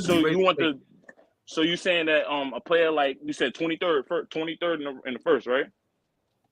Yeah. Yeah. So you saying a player like Quickley should be averaging 18 points on bad shooting? No. So that's what you just said though. He's 3rd. He's not quick. He didn't get drafted. He got drafted. Yeah, but that's what you just told me. That's what you just told me. I said it's not like he's 20. No, I said if he's the 23rd or the 13th, then you could expect that in year 4. But like, bro, the nigga was drafted. I'm sorry, he was drafted 3rd. Like, I have to see better efficiency in his like 3rd, 4th year. You was drafted. You the best player after Ja and Zion. Like, that says a lot. You was picked 3rd. When I knew that he was gonna be picked 3rd as a Knicks fan, I was okay with it. Like, I'm not okay with him in his 4th season and him having slow starts. Like, he's 22, not 32. Like, that's not good. Like he's not Paul Pierce. Like, he's looking like a left. Y'all gotta stop like talking like this is the end of RJ's career.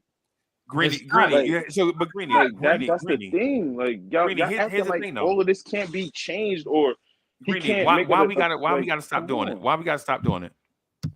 Because if y'all like y'all team and y'all want y'all team to win, why do y'all hope for the worst for your player? Like, oh, I hope they could just get rid of RJ. I hope he could just keep doing bad so they can ship him Ain't out. nobody, Like, nobody him up doing there bad ain't saying- gonna help the situation. You should want him to do good so you can ship him out of here for somebody good. It just don't make sense to me. Who said that though? Who said that we trying to ship RJ out? Who said we trying to Even ship RJ regardless, out? if they want to ship RJ out right now, you're not gonna get nothing. Yeah, Greeny, I think you putting something on me, bro. I think you attaching something to me, bro. I didn't say nothing. Everybody in the chat is saying let's trade RJ, get him out of here. He's a bust. No, What bust you know has numbers that go up every season except one when the season not even over. Yeah, man. I understand really the passion for regressing RJ, because bro. you know that at the end of the season, But you don't even know what his RJ numbers is are going to not be at the end of the season. Yeah, but at the end of the RJ season, ain't progressing. What's Greeny, progressing? end of the I'm season, looking at his steals right now, right? In year 1, he had 1 steal. In year 2, he had 0.7. In year 3, he had 0.6. In year 4, he's at 0.5. That's not progression. That's regression. No, but see, not only that, Greeny, at the end of the season, if we have a trash record at the end of the season and he has good numbers, it doesn't even matter. If we don't make the playoffs or playing, what does it matter if he's good? That doesn't matter. That's empty stats. We missed the playoffs and the playing. Yeah, Nobody man. cares about. Nobody. That means you're not impacting basketball. I don't care about good stats. We looking at RJ numbers right now. There's mad From year 1 to right now, his blocks are down. Year 1, 3.3. Year 2, 0.3. Year 3, 0.2.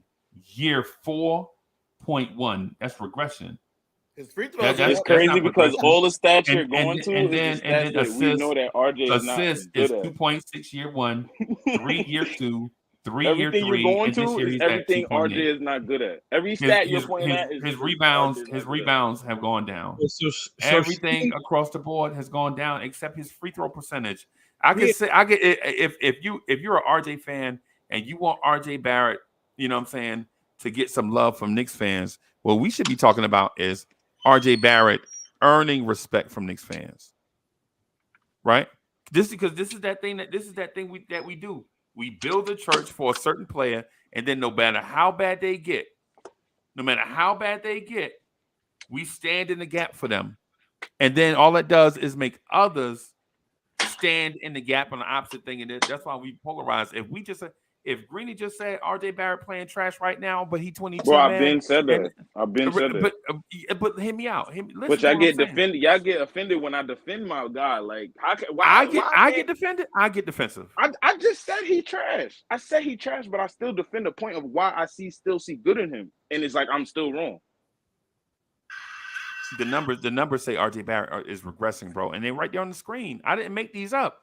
The source is basketball. Like I just said to you, if you go look at Julius Randle's numbers as well for the last seasons, he's regressing. But we're not talking about Julius Randle, bro. Right, but that you didn't come up here to defend dude's not going to be a problem. You're not going to bring up Julius Randle's number and talk about he regressing. Yeah. You're going to talk about how Julius Randle's playing great for the Knicks. You're not going to talk about that. You're not going to talk about how RJ still has 4 or 5 more seasons to prove that he can be a better player than what he is. We all know if you look at most of the players' numbers, their first 4 seasons is trash, and then they next season after that is nice. Name one. Name one of the players that you're talking about. Jaylen Brown. Okay. Go look at DeMar DeRozan's numbers.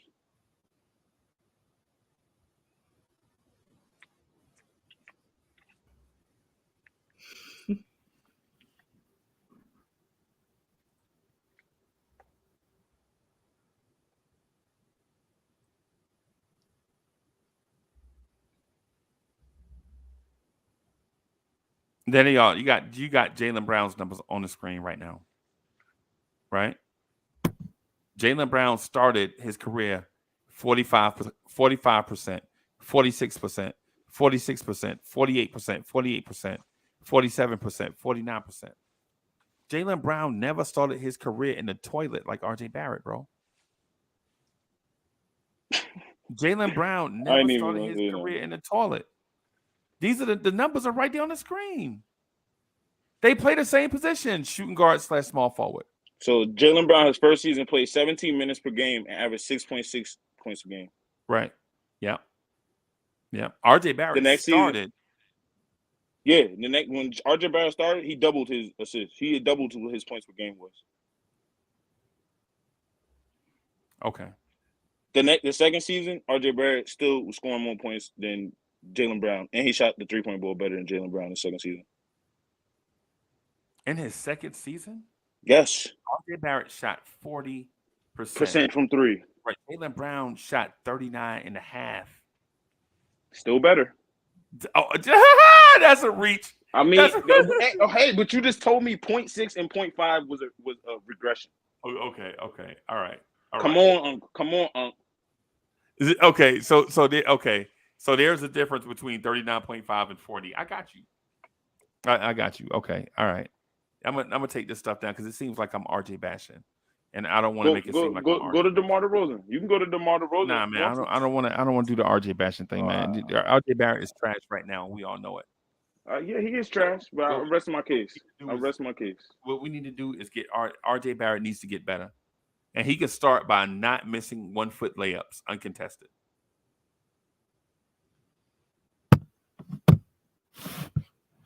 Okay. RJ has to get better, man. Yeah, man. I ain't looking at numbers, man. I'm looking at the record. So. Yeah, but you looking at the record. Also remember, Jaylen Brown was playing with who? And what year? Jaylen Brown?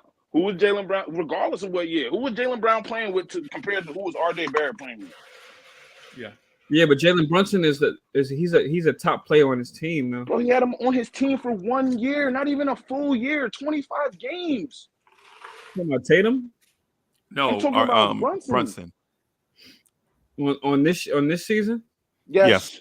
This is the first time RJ Barrett has had a real legit point guard that can get buckets and pass the ball to Yeah, and he has 25 games. 25 games. He has a real legit point guard. He's playing trash. 25 games. You gave him 25 games to get along with a guy he just met? No, I mean, no, he has. See, the thing is, I don't want to trade him. However, right now he's playing trash.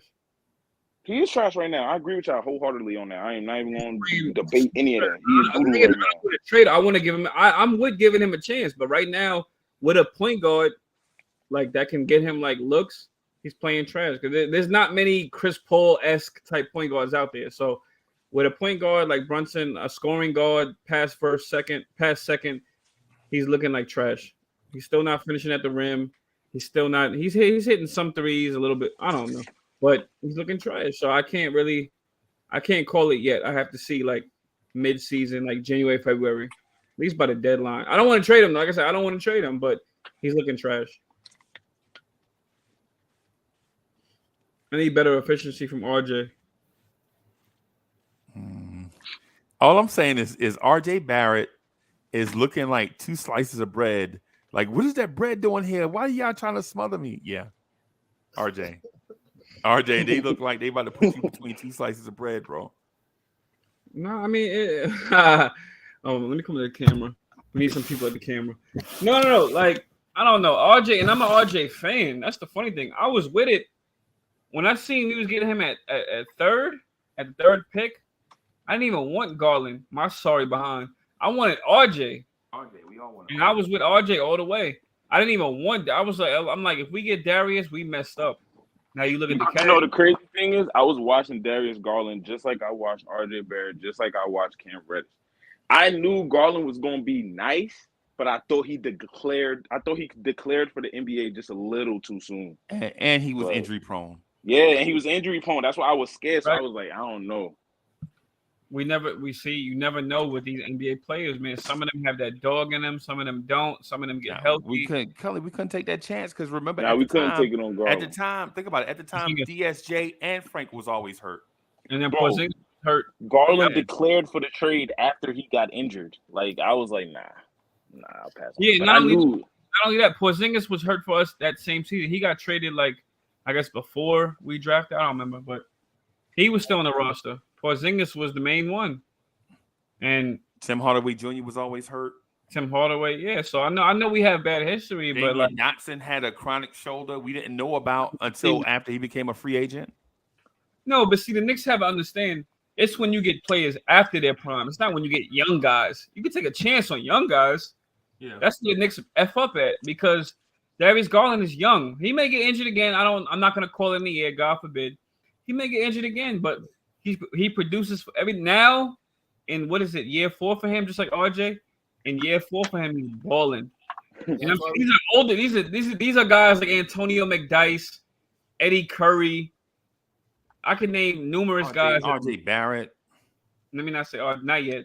I can name numerous guys that the Knicks drafted and signed that have injury history that still get hurt.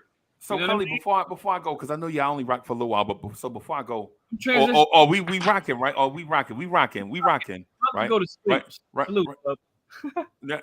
know. I'm like, hey, sub, we'll holler at you. Hey, yo, peace them up, sub, and we'll rock from here. I'm gonna text you. So if you out, peace up.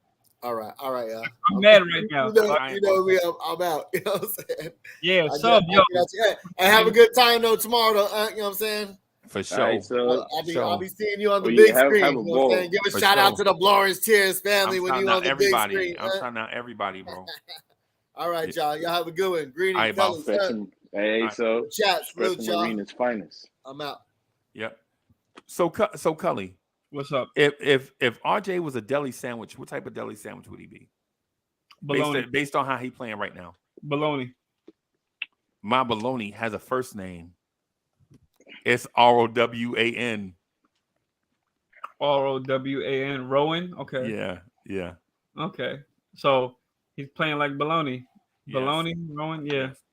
It's the same thing as Greeny argument for RJ Barrett. Baloney. Baloney. Rowan. Barrett. Yeah. Broadway. RJ Barrett playing like a thick cut bologna sandwich. You know what I'm saying? And the same thing is Greeny argument for RJ Barrett. Baloney. RJ is playing like garbage. Yeah, that argument baloney until y'all see what I'm talking about. They ain't gonna be talking about something. The only person that had Greeny back, only person that had RJ back was Greeny.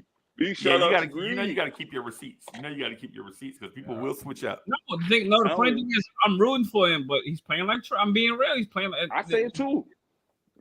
He's trash. He's playing like trash. I don't think he's gonna be trash, but right now he's playing like trash. I'm not gonna sit here and ignore it because I'm rooting for the guy. Yeah, we want him to be good. He a Knick. Yeah. I agree with y'all 3,000%. Dude right now is cold for Christmas. Dude is doodle. Trash. He's trash. Okay, let me not say trash. I guess trash and garbage too. I don't know. He playing like trash, bro. He's playing like trash. He's playing like trash. Yeah, if you want to basura. Frankly, basura. Trash. Yes, and quite frankly, I don't think it's fair to the other young players to hold them accountable. They can't even walk and chew bubblegum without Tibbs trying to send them to the principal office, and RJ Barrett can go to the rim and throw up a Hail Mary at the rim. Now you know what, Freezy, let me ask you and Green this question. Now it's 2 questions in one. One, is he playing like trash? Yes. Who? RJ? RJ. Yes. Okay. 2, is this his ceiling? No. Tough, right? You can't say this is his ceiling, bro, because he's shooting the ball terrible right now.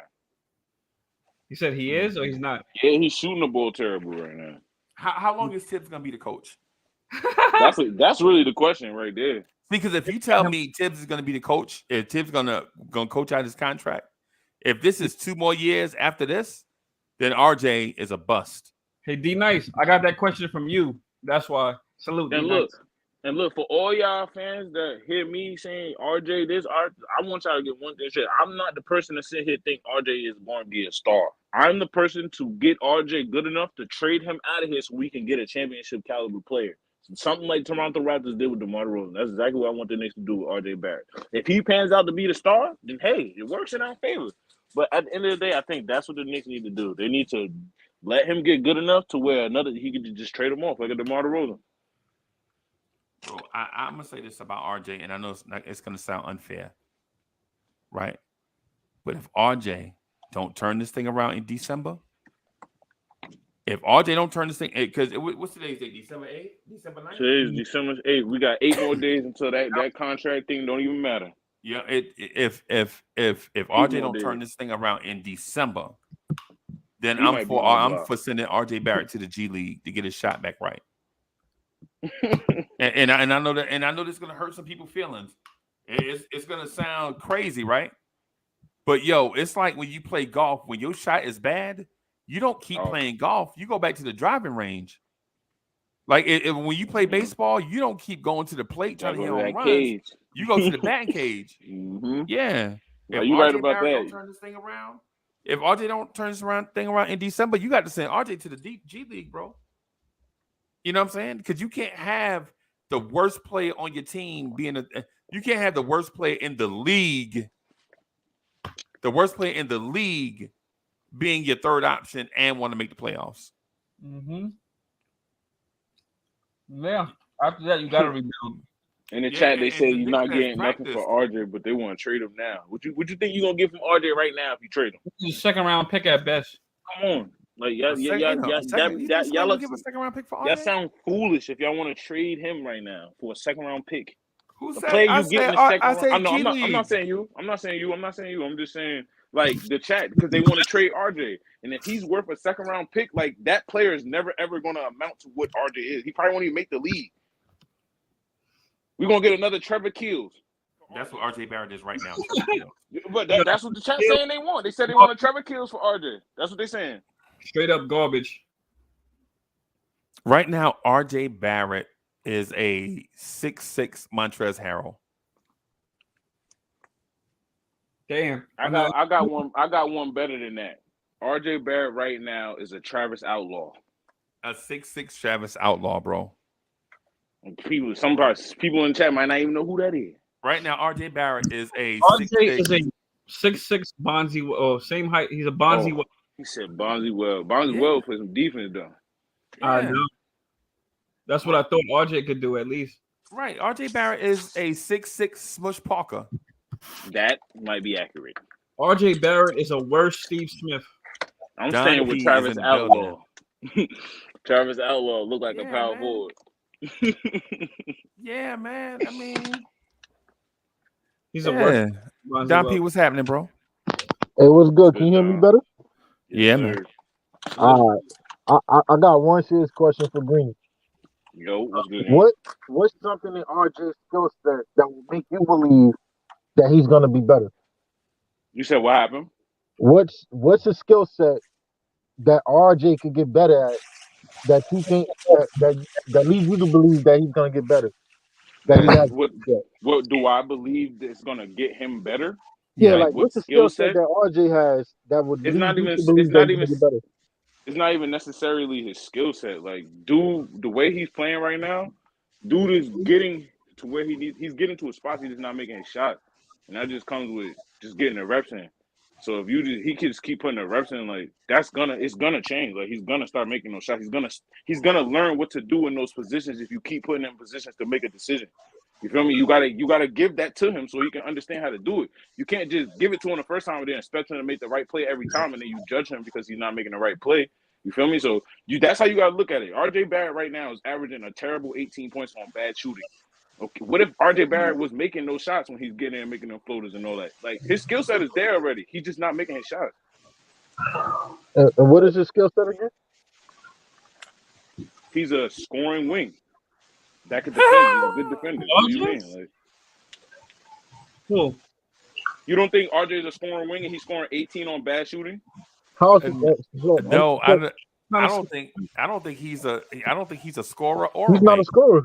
Yeah, or a wing. That's not a scorer. Smoke is in the building. So 18 points per game, no score. I mean, Green. I feel like anybody, if you have the green light to shoot, 30 shots per game and not get game throws, I think anybody could put up 20 points a game. No, RJ is averaging like 17 shots a game. Y'all gotta stop coming with these delusional numbers.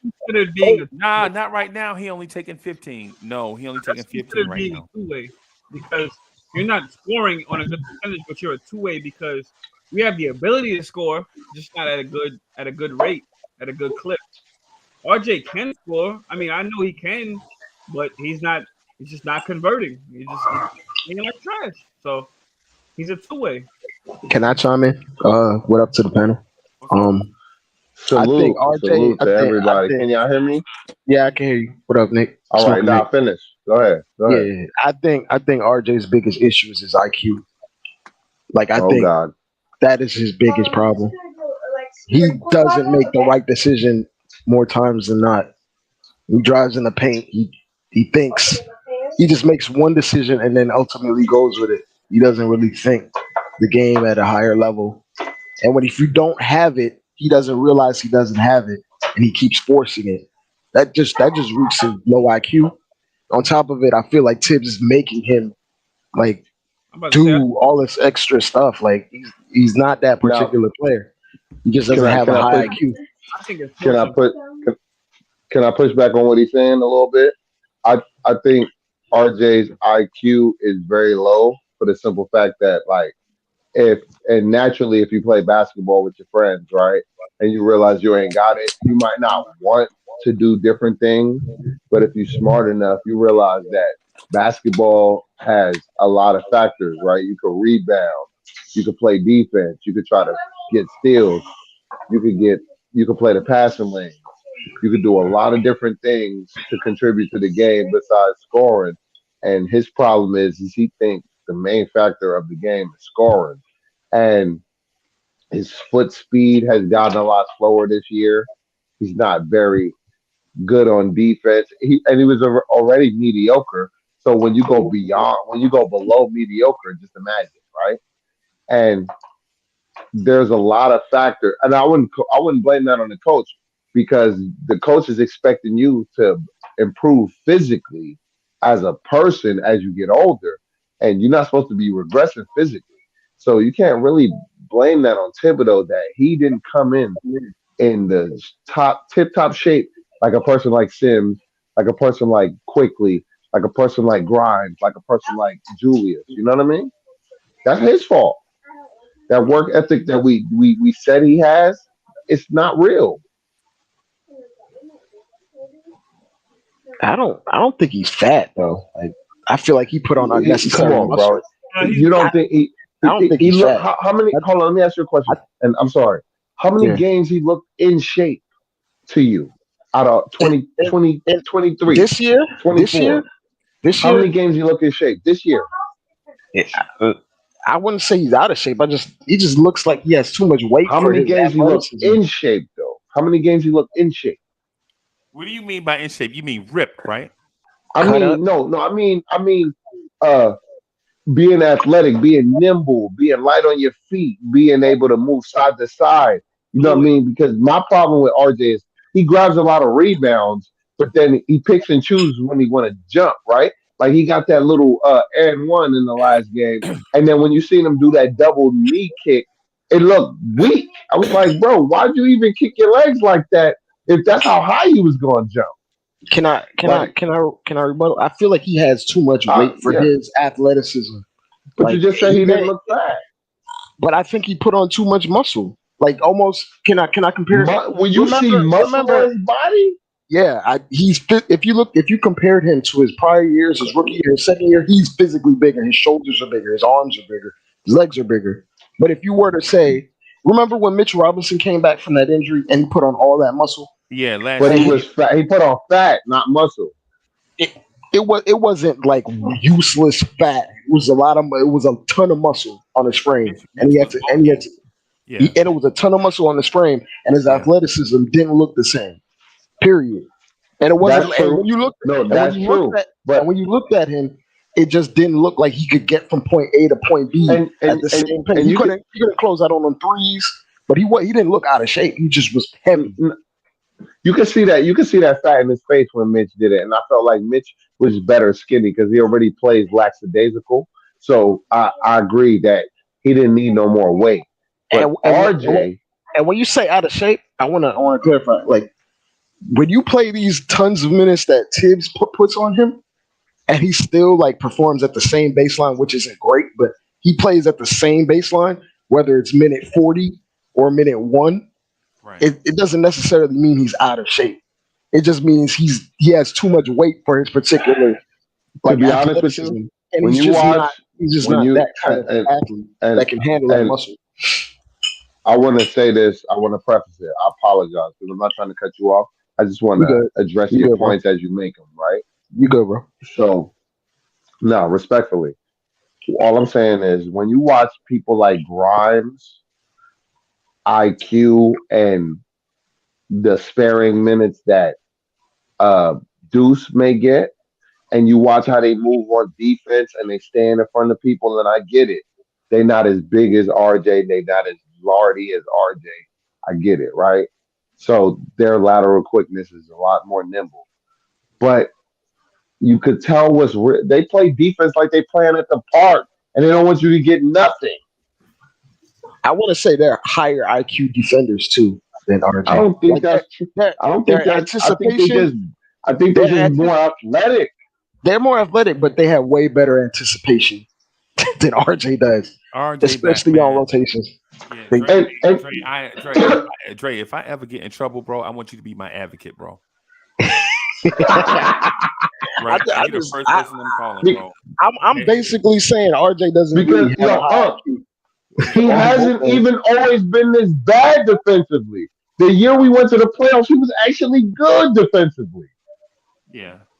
So he's regressing.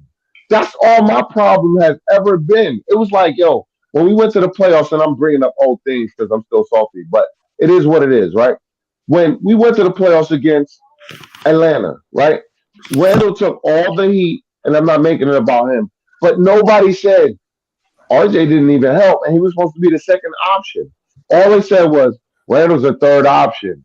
It's like if Randle's the third option and his second option at that time is not helping, what does that make him? The first option. He's trash. That makes The Randle fifth option. The math Come on, ain't Randle? mathing right now, yo. Nah, See, nah. but when we start talking logic, people be like, "Nah, you going too far." Now, what are you talking about? Now, hey, why is what you said logical? Explain it. I can explain it because of the simple fact that if Randle's I not the don't first, know why. I don't want to know why. You can explain it. I want you to do it. all right. So if Randle wasn't the first option in that playoff series specifically, and he was getting tripled and double teamed in that playoff series, where was his second option in that playoff series? It was On the- Burks and Rose. It Right. was It on the was not bench. supposed to be Burks and it was supposed to be RJ. So if Randle's the second or third option, that means if Burks and Rose helped Randle out in that series, that means RJ was the fifth option. See, I'm adding my logic with other people's logic, and that's how I get to my. You see what I'm saying? Yeah. So you're talking about the progression through the offense. If Randle is the number one option and the defense looks to take Randle away, like Atlanta tried to do the other night, right? Correct. Then where is RJ back? Where's the golden child at? Correct. Why are we dependent on journeyman free agents to step up and not asking RJ Barrett to step up? Right. Hey, Freezy, what if his role on that team was to do his best Michael Bridges imitation? Which is to not be even, a catch and not shoot even guy. 10% of what Mikhail is because he don't I'm got not that dog in him. I said impression, not him. Clearly, he's not him. Absolutely not. No, I'm saying impression. Dre, I know how to listen. Y'all ain't got No, I was saying the smoking Nick. Like, nah, we good. Y'all don't have to repeat the same stuff 7 times. We good, bro. We know. You said Mikal Bridges' impression, bro. I got you. And if you're running your offense through a guy that's supposed to be an offensive hub, like we did the entire year, how are we going to like turn this guy into like an on-ball, do-it-all guy in the most like pressurized situation in the playoffs?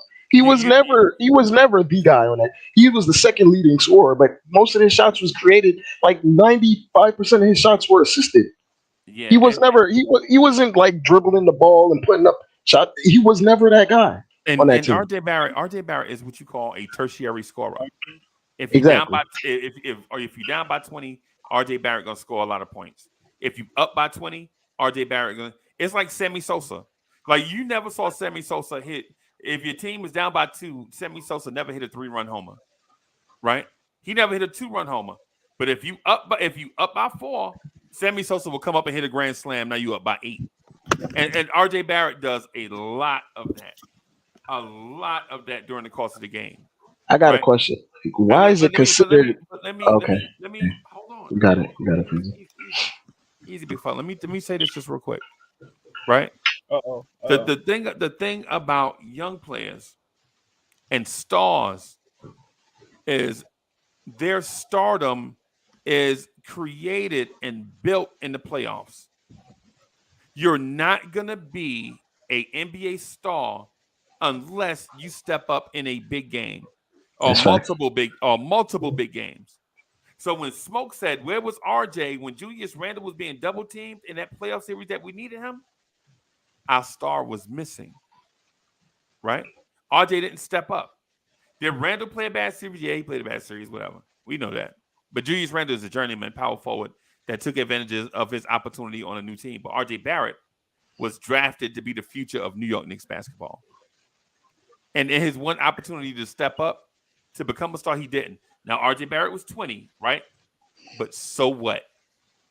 Because if he did it, if RJ Barrett had stepped up and became a star, y'all wouldn't be making no excuses like, oh, RJ Barrett was 20. So you can't use the excuse on one side and not use it on the other. Yeah, Dre, my bad. My thing is RJ is I don't consider him a star. I don't see the ceiling of that of a star. When you come out and average 17 points and it's because you're assisted on 95% of your shots, that's indictment alone to say that he is not that type of player. So to automatically expect him to that whole year, he made how many threes and none of them were self-created? Self-created threes are the strongest indication of a playmaker. Of a scorer, yeah. Yes. And he never did that all year. So when we go into the playoffs, you expect him to just hijack the offense and start turning it into James Harden when Tibbs never asked that of him. Hey, Dre, let me ask this. I don't like it, it's considered hold on. Because it's considered like making excuses for RJ, but I just don't see that level of talent in him, and he's never been used to that level. So I like it's kind of like almost we're in a rock and a hard place. We drafted him number 3, wanted him to be a star, but he never did these star things. Not under So Tibbs. why can't we just admit our mistake and then move on? Right. Why can't we just why be honest? I'm sorry, Free. I don't want to cut you off. I'm gonna let you go. Go ahead. So I just wanted to ask y'all a question. Who took the most shots on the New York Knicks last year? RJ. RJ. RJ. It seems like RJ, right? Julius Randle took the most shots. Shot the most shots per game, right? RJ. I think RJ was right behind him. Even after the second half where they let RJ run the offense. Yeah, listen to me. Hear me out. RJ Barrett. Julius Randle took more shots per game. RJ Barrett took more shots total because Julius Randle sat out the end of the season, right? But what the thing I'm getting at is we give RJ Barrett all these things, but the data don't support an argument for RJ Barrett, bro. It doesn't. What we should be saying is RJ Barrett needs to get better. Yeah. That's the main thing we should be saying. You know what I'm saying? All this RJ Barrett don't have a skill. RJ Barrett did this. RJ Barrett needs to get better, and we ain't bashing him. He's saying, bro. You know. And to be honest with you, Freeze. I'm gonna be honest. Like year 2 when we went to the playoffs, I thought he actually got snubbed that year because he was playing hard, he was playing tough, he's playing defense. I was like, who's this guy that got picked 20? And like now I'm starting to see what they thought that year because that second year I thought that was his best year. Not because we went to the playoffs. No. It wasn't about the 17 points. It was about the energy and the effort he was giving every night. Right. It's a big difference than what I see today. Right. And nobody was in the stands, man. That don't matter. How hard you play is how hard you. People being in the stands don't matter, bro. If that was true, Julius would never have another good game. Like people being in, you're gonna play, you're gonna play. You're not gonna play, you're not gonna play. Period. Hey Dre, and I'm gonna point out another thing too. I'm gonna point out another thing too about the RJ Barrett and Julius Randle comparison. Mm-hmm. Hey, have you noticed that when Julius Randle plays on the big stage, whether it's ESPN or against a star player in the league, Julius Randle can reach another gear with his game? Tell him. Well, he That's what attempts to. frustrates me about Julius. Well, He show up every time. Every That's time we need him, He attempts every to, time. but I remember that Nets No, game I when he was ain't going no back and attempt forth. to.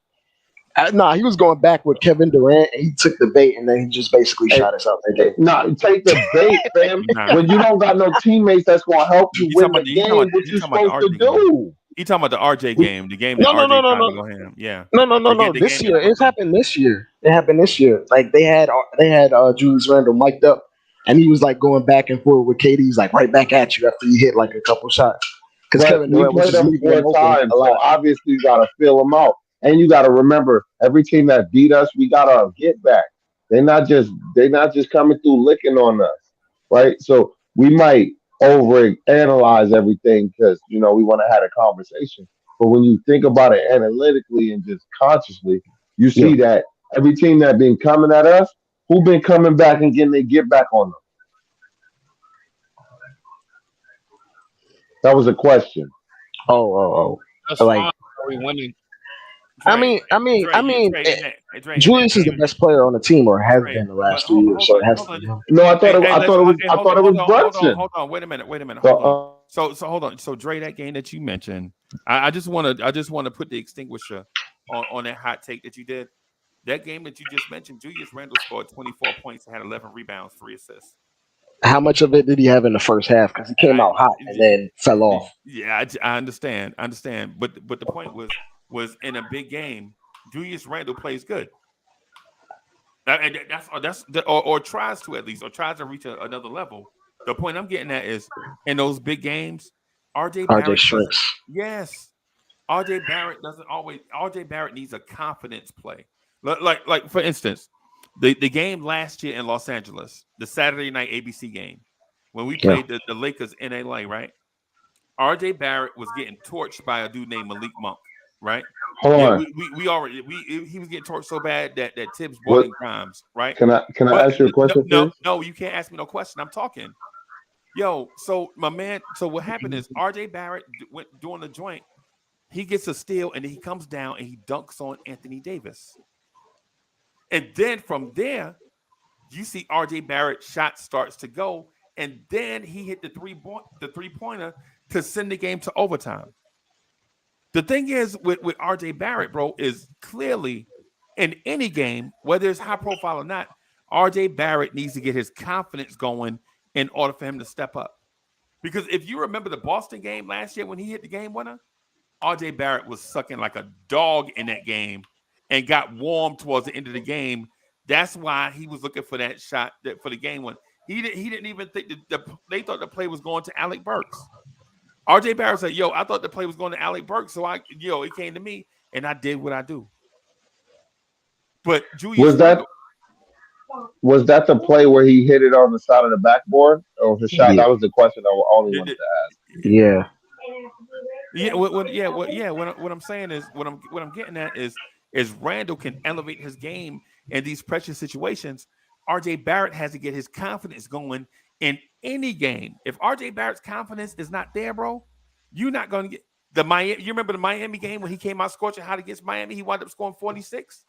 He should have had 60, but he missed 8 free throws and at least 3 1-footers. A couple bunnies. The layup package. It's the layup package, bro. You can't be a professional. What if I told you RJ Barrett's career high is higher than Julius Randle's career high? No, I don't care about that, bro. I can't watch third string players with a better layup package than a person that was picked third overall in the NBA draft. I got a layup package better than RJ Barrett, and I'll never be in the NBA. You understand what I'm saying? Yeah, I let go of that shit, man. I let go of that shit. What you mean let go? He's a professional basketball player. No. He's talking about himself, not a player. Yeah. I said I let go. I said I would never. No, I got a better layup package than him, and I would never be a professional basketball player, and he ain't got no layup package. It's abysmal. Come on, I would never respect you when I got a better layup package than you, and you're a professional. I'm with Smoke on that one, bro. Smoke, I'm with you on that one, bro. And at some point, the little stuff that we've been complaining about 4 years need to be corrected, bro. Like we was talking about RJ Barrett not being able to finish in year 1. And it's year 4 now. He's still breaking those floaters. Still. And that's the problem that drives me crazy. He can get to that floater literally anytime he wants. Anytime and he it's wants. still not consistent. Yeah. Yeah. See, the thing that frustrates me most of all, it's not just RJ, it's the things surrounding him, between the fans, the media, the coach. Like, it's like he's one of the most protected Knicks I have ever seen since Frank Ntilikina. I've never seen anything like it. It's not that often we get a top 5 pick. That's why. But that's why I keep asking about his skill set. What can he do? Like somebody said it on the chat. What's something that he could do to where you as a fan could say, "Oh, yo, that's money." He can get to the paint. It's just his decision making after he gets to the paint is abysmal. And Don P, you keep asking the same question over and over. What's your point? You know what? You know what, Freezy? I asked the same question over and over because nobody can seem to answer it without trolling. I just gave you one. That means your question don't have an answer. It does, but when we ask what's Grimes' skill set, people can name his skill set. When we ask what's Cam Reddish skill set, we can name his skill set. When we ask what's everybody else's skill set, we can name that. But when it comes to RJ, nobody has an answer to that. Now, Jay, you just named he could get to the paint. That's anybody can get to the paint. No. Nah, RJ is anybody because RJ is literally RJ. Hold on, RJ is literally top 10 in the NBA in drives per game. Yeah, he just can't finish and he can't pass. Not everyone can get to the paint. He don't have a layup package. Yeah, and he's not a decent playmaker, man. He's not. If he was a good playmaker with that driving, he wouldn't need to be a great finisher. But he's just not a good playmaker.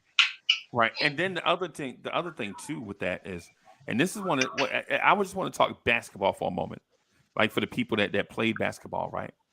When RJ Barrett gets his full head of steam and weaves towards the basket, when he weaves, you see people weave. You see Ja do it. The one hand, you holding somebody else off with your elbow, and you weaving through the lane, right? Hoping that your bigger when he carries. Oh yeah, that too. Ja will carry.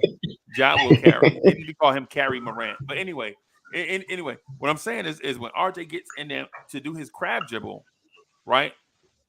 RJ Barrett doesn't crab dribble to play make. RJ Barrett crab dribbles for an opening for a shot at the rim. And everybody knows it. That's why RJ Barrett gets his shot blocked by little guards. Fred VanVleet will block RJ Barrett's shot, not because he can jump, but because he knows RJ Barrett is going to do one thing. And that is get on the side of the rim and throw up something soft.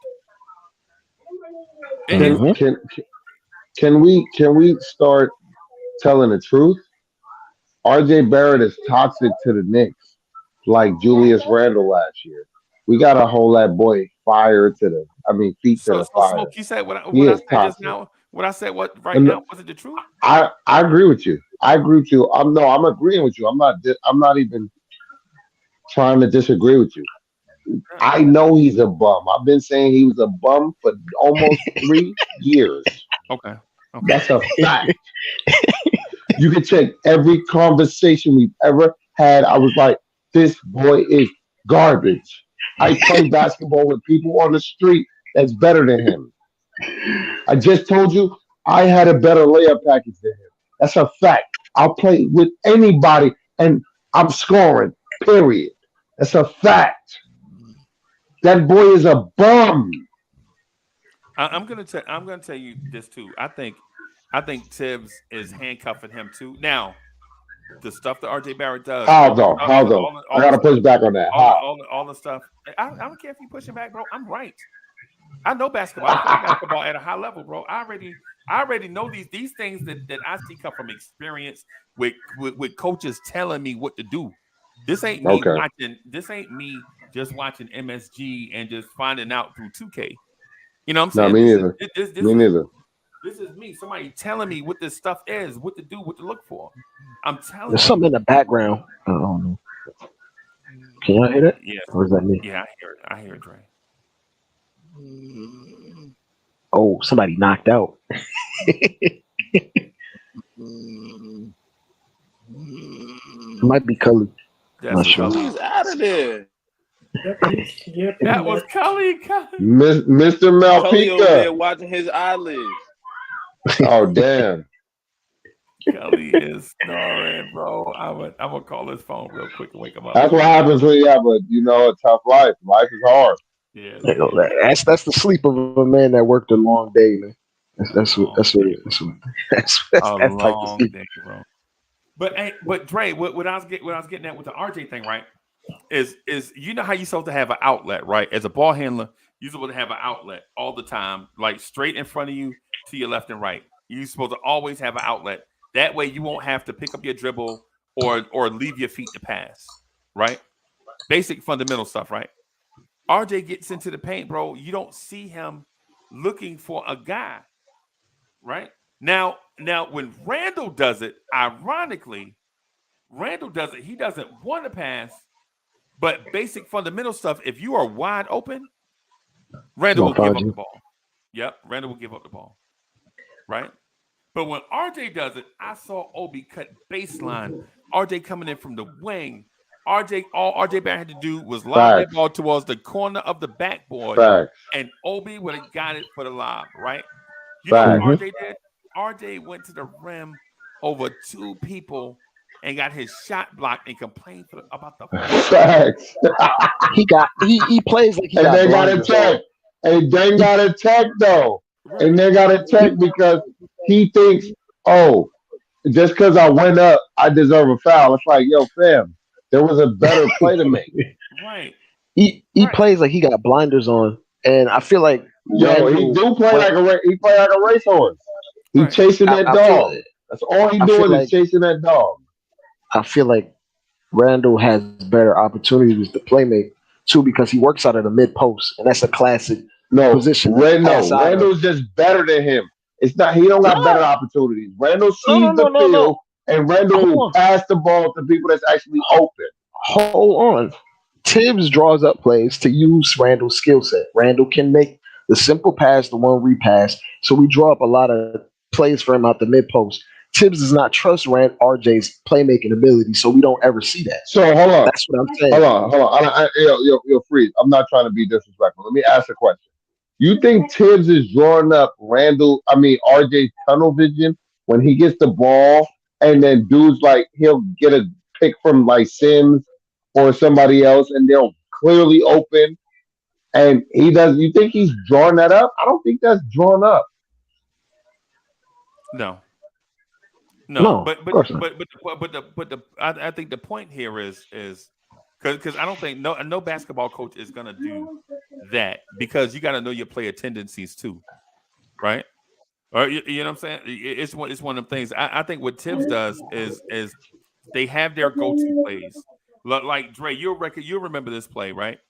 Mm-hmm. Anytime the Knicks need a three in the clutch, they run the high pick and roll. The ball handler gets into the defense and kicks the ball out to the corner for three. Right? Yeah, and we have like our guys, our 3 and our 2 like cross to draw some sort of confusion around the baseline. Right. We call it the Bullock play, the Reggie Bullock play, because the first time they had been running it, but the first time we recognized it is when Derrick Rose in Memphis. Remember Reggie Bullock hit the 3 over Lonzo Ball to send the game to overtime. The Pelicans, and it was in New York. The Pelicans. I'm sorry, the Pelicans. Yeah, not Memphis. It's the Pelicans. You're right. That's the first time we saw it. That's why we call it the Reggie Bullock play, because Reggie Bullock was the first person to hit it, and we saw Cam do it against Memphis earlier this year. They ran the same play. So Tibbs does run certain plays that he knows are going to work, right? But here's the thing with RJ. RJ shouldn't be a primary ball handler in the pick and roll. No. Right? Let's stop that. How about we do this? How about we give RJ some post touches, some touches in the post where RJ Barrett gets cross screen, read and react. RJ Barrett on a smaller guard, post up a smaller guard. How about we do that more? We see it about 3 times a game. I think that needs to be our go-to. Yeah. I think that legit needs. Chris Middleton does it all the time. They get a little rub screen, and then he just goes right to the post. Middleton and then gets a RJ doesn't smaller man. necessarily have to even shoot it. A mismatch already happened because when you switch, a bigger defender is already going to be on the guard, and the guard can go off ball, cut to the rim. You have a simple dive, or you can pass to the swing out of the pinch post, for example. But we don't really run some sort of things. So, NBA teams, my bad, but NBA teams now, they have the tendency that when every time somebody posts up, they double team it. Right? Yeah. They double team. Either it's a quick double team or they run the zombie double team. You see it. Like somebody put their hands up. Oh, look at me, Randall. The Capella double. Yeah. And so why not run that to get RJ more shots? Because at the end of the day, say if you get RJ Barrett like 6 or 7 of those, right? 6 or 7 of those, and he hits 3 out of 6. That's 6 points for RJ. Easy. That's 50%.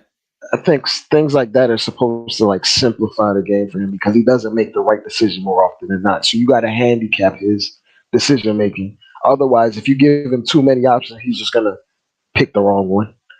That's really what it is. Because his IQ is not set up to make the right decision in a pinch in a split second. Right. He's not Jokic out there. So no, he's not. And I would say this too. I would run those lineups with RJ at the 4 a little bit more, like how Phoenix used to do it with Jay Crowder. Mm-hmm. You know what I'm saying? Where it would be Paul, Cam Payne, and Booker, and Jay Crowder would be at the 4, and they would run the pick and roll on one side. If it's not there, they'll quickly get out of it, run the pick and roll from the other side, and then that way. The guy on the other side has to make a decision. Do I cut off the drive or go out to the corner? And 9 times out of 10, when he does that, he's not actually looking to score. He's waiting for the off-ball action to complete and then make the simple read when Crowder does that, which is not that hard because you'll see when you're in the post, you see everything. Basically, you see everything happening. Right. I would be even open to, if RJ is still continuing to struggle, I would be open to running some triangle with RJ. With him out the post or like catching the ball at the elbow? Yep. Okay. In that Kobe position. Yep. Yeah. Now I'm not saying that he's gonna be Bean. Now I ain't gonna say he's gonna be like Kobe Bean Bryant now. Oh no, absolutely not. No. But what we're talking about is just getting shot attempts. Yeah, it's simplifying the game for him because it feels like he has like a sensory overload when he's going downhill and he doesn't know what to make the right decision in a split second. You have to slow the game down for him and his IQ or his basketball IQ. And it conserves energy. True. How about we just stop running plays for RJ, period, and go back to basics with him? Hit your layups, fast breaks, open threes, start from there. Okay. The problem is when you're trying to do that and trying to get it in the midst of the offense, he's not making the right decision just playing in the midst of the offense. You have to like literally cater to him to make the game easier for him. Because if you're just letting him play, one tips when they stuck him in the corner. Oh, that's the only time RJ got the ball. Well, right now they're empowering him by having the ball in his hands. Then he's never going to look like a number 3. Well, he's not looking like a number 3 pick right now, but he's never ever going to look like that. I didn't say to keep him there permanently. I said, let's break him down to build him back up again. Whatever he's doing now is not working. You can't keep running into a brick wall hoping for better results. Okay. Because that was the same problem we had with people were saying that Cam just stand in the corner, just waiting for that kickouts. Put RJ there. Whenever you have the drive, you drive it. Whenever you have the open shot, shoot it. But we got to limit his playmaking abilities now. That's almost as much as a turnover if you have him on the ball creating off a pick and roll, maybe I these feel like defenses want him to shoot. We don't think about it in that sense. Jay, Let RJ turn the in that, corner. More likely than not, hold, he's missing the layups. hold on, Jay. Like in our offense, the shooting guard and the small forward are always in the corner. The only difference is we let RJ get a pistol action here and there. Yeah. He's in the corner almost all the time. It's the point guard and Julius Randle that handle the ball on the wings. Not really RJ. Outside of that read and react, that stupid read and react at the Yeah, top yeah, of the play. yeah. You know, where everybody get a touch and then they can So get like to a lot of the things you're saying, we kind of already do that with him. It's just we throw him a bone here and there. We'll just give him a gimme play, that little pistol action that we run over and over outside of the read and react. But Yeah, we but for kind of now, like that you do need to that cut it out anyway. completely out of his diet. Like that, just go back to basics. I mean, yeah.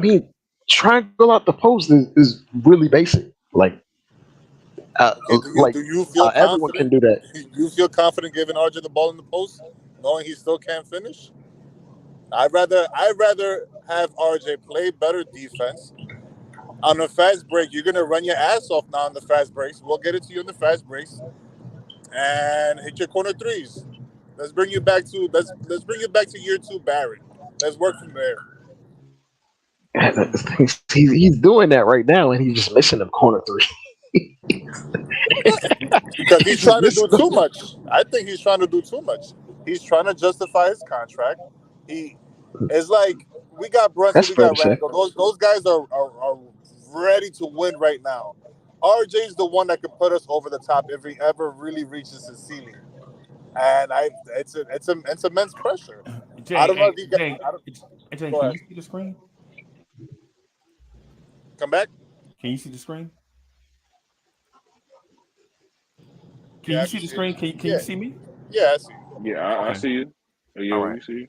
Oh, now you're putting up something. Okay, shot Yeah, chart. yeah. I'm putting up RJ Barrett shot chart. I just want you to see that. Did you see where RJ Barrett takes the majority of his shots from, man? Yeah, the same places I wanted to take it at. It's just the responsibility of him being on the ball so much. It's what's bothering me. Right. But like if he was on the ball in the post where everything is slowed down and the action is being presented right in front of you. If you make the wrong read, then you're a lost cause at that point. You're a complete lost cause. If you can't But make the then now, simple pass, then I don't if know you're what to say. moving RJ to the post, you're asking Randall, you're sacrificing Randall's game. You're still going to have Mitch there. That's where Brunson, a more efficient player, operates. So it's like you got to hijack the whole offense just to make RJ work. And that, to me, that just don't make no sense. Okay. I mean, and also we don't really have the shooting to even do that consistently, at least to space the floor. So We shot good one time in like the last month, and we blew out the Hawks by a lot. You notice how this thing works? We shot decent one game, and we blew out a team that's a top 4 team in the conference. And by the way, everybody, the Knicks, the last 2 games, beat a top 4 and a top 5 seed in the conference. And held them under 90 points. Yep, back to back. Right. Held them to 11 for 65 from 3 over 2 games. Right. So it's not so bad, right? It's not so bad. The only thing is this sustainable? Right? If it was sustainable, if I felt like it was sustainable, our conversations would be different. We'd probably be having more intellectual conversations and less emotional conversations, right? But since we know that, this December schedule is going to be rough, we don't know what the Knicks are going to look like come January. Let's talk about how the Knicks could win 7 games now. Now. I hope. Y'all see that? If we can win those 7 right? games, that puts us good for early January. My only thing with that is if the Knicks come out of December with a 500 record, is this front office going to make a knee-jerk move? Oh, they definitely are, because we're doomed. Oh, yeah. January. You Oh know, yeah. If they go into January with a 500 record, are it's they not going to gonna look trade good 2 for the first-round Knicks. picks for Mike Conley? No, It's they're gonna not trade gonna. 3 for Zach LaVine. That is. I hope the team loses, man. I want the front office out of there. I don't trust. Hold on, 3, nah. First person traded is Julius Randle. Don't hate. I don't trust them. 3. We gonna trade 3 firsts, 2 swaps. RJ IQ for Zach LaVine. That's what we gonna do. Let me. I'm gonna do a greenie, right? So I'm gonna back into a corner and take on all comers over Julius Randle. That's if y'all not afraid. I mean, if you're a fraidy cat, bro, if y'all a fraidy cat, then you know what I'm saying. Then what I'll do is I'll take these words back and not defend Randall. But It's if you a gangster, the only thing I can say about Randall is like we're stuck, man. Because if he's bad, he's too bad to trade, and if he's good, he's too good to trade because he's the whole team. My right? thing Is with he too Randall good is to if you want trade? to trade him, Yeah, because like you got to you're trade him now while he's you're good. gonna You can't tell trade him while James he's bad. Dolan. You're gonna tell James Dolan, listen, I know you want to win. You hired me to come here to win you games, so I'm gonna trade my best player for what? To lose again? Jay, I'm gonna Jay, give James Jay. Dolan more credit. I don't think James Dolan is stupid. My Nah, fault. My fault. James Dolan is smart, bro. But I'm gonna say something to the Randall haters like Jay, right? Jay, what if I told you that a player is averaging 22.8, 10.4, and 4 assists, and we wanted to run them out of here? Whose numbers would you say those were? I mean, I don't gotta be labeled a Randall hater. I'm not a Randall hater. Okay, so you're on my side then. It's You're on not, my side. I'm a realist, and it's so bad that I'm a But realist. realism That's my is about problem. perspective. Everybody Yes. living their own reality. Everybody, the reality is different to everybody. Facts, free. I Facts. know Randall is Tell the him. best Tell player him. right now, today. But what I'm saying, but you heard the numbers: 22.8, 10.4, and 4 assists. Would you Mhm. trade that player right now? No. No, right? Right? Dre, would you trade that player? 22.8, 10.4, and 4 assists? Knowing what I know about this organization and its trajectory, yes, I would, Thank you, Dre. because Oh, okay. Yeah, and, I'm all blowing right. this whole team up. Like Greenie, I know everybody because go. you just said you know Greenie, are what you you know Greenie? now. He didn't. Are you on board? Are you on board, Greenie? With I am trading? on board the Saints to trade Julius Randle because it All right. doesn't match So with the all timeline right. of the So the Knicks. play. Okay. So the players whose numbers is 22.8, 10.4, and 4 assists is Patrick Ewing. Ay, ay, ay. See See, how Freeze. ridiculous I y'all knew sound, bro? Freezy did that to catch you guys See because he how didn't ridiculous attach y'all a sound, name. bro? Come He on. didn't What are But y'all attach talking a about? but name. He didn't attach a name to the but numbers. hold Freezy, I on. did that with Are you Giannis. mentioning his 3 or 4 blocks a game and steals that he gets and like rim protection? Because that's the thing that made Patrick O so special. Right, but those things also are dependent on the position you play because Julius Randle had more averages more steals and assists. Yeah, But you can't put it in that context You just because traded you Patrick Ewing. yeah, hey, but you look, gave man, us numbers with this team You though. just traded Patrick Ewing, You Greeny. gave us numbers with this team. Anybody's gonna want to trade their player to get a better like. Come on, Nah, our bro. team ain't Nah, constructed to Greeny. win right It's now. not how Patrick it works. Ewing's team was constructed to win. Right. It's His team different. was constructed to win. Right. And so was this one. This team wants to win. They just can't. Pat's because I, team it's wants I, to I poorly win don't and think they I don't constructed. could. think I don't think that they can. I just they built it wrong. Period. So They don't okay, know how to so build a that team. means they can't. Nope, Yeah, I nope. guess. That's an emphatic no. Right. That means they Hey, can't. hey, look, Either Freezy. you can or you can't. Hey, look, Freezy. I watched Villanova tonight. I'm blowing up this whole team and starting over and trying to get one of Cam Yes, Whitmore and one of them Thompson twins, man.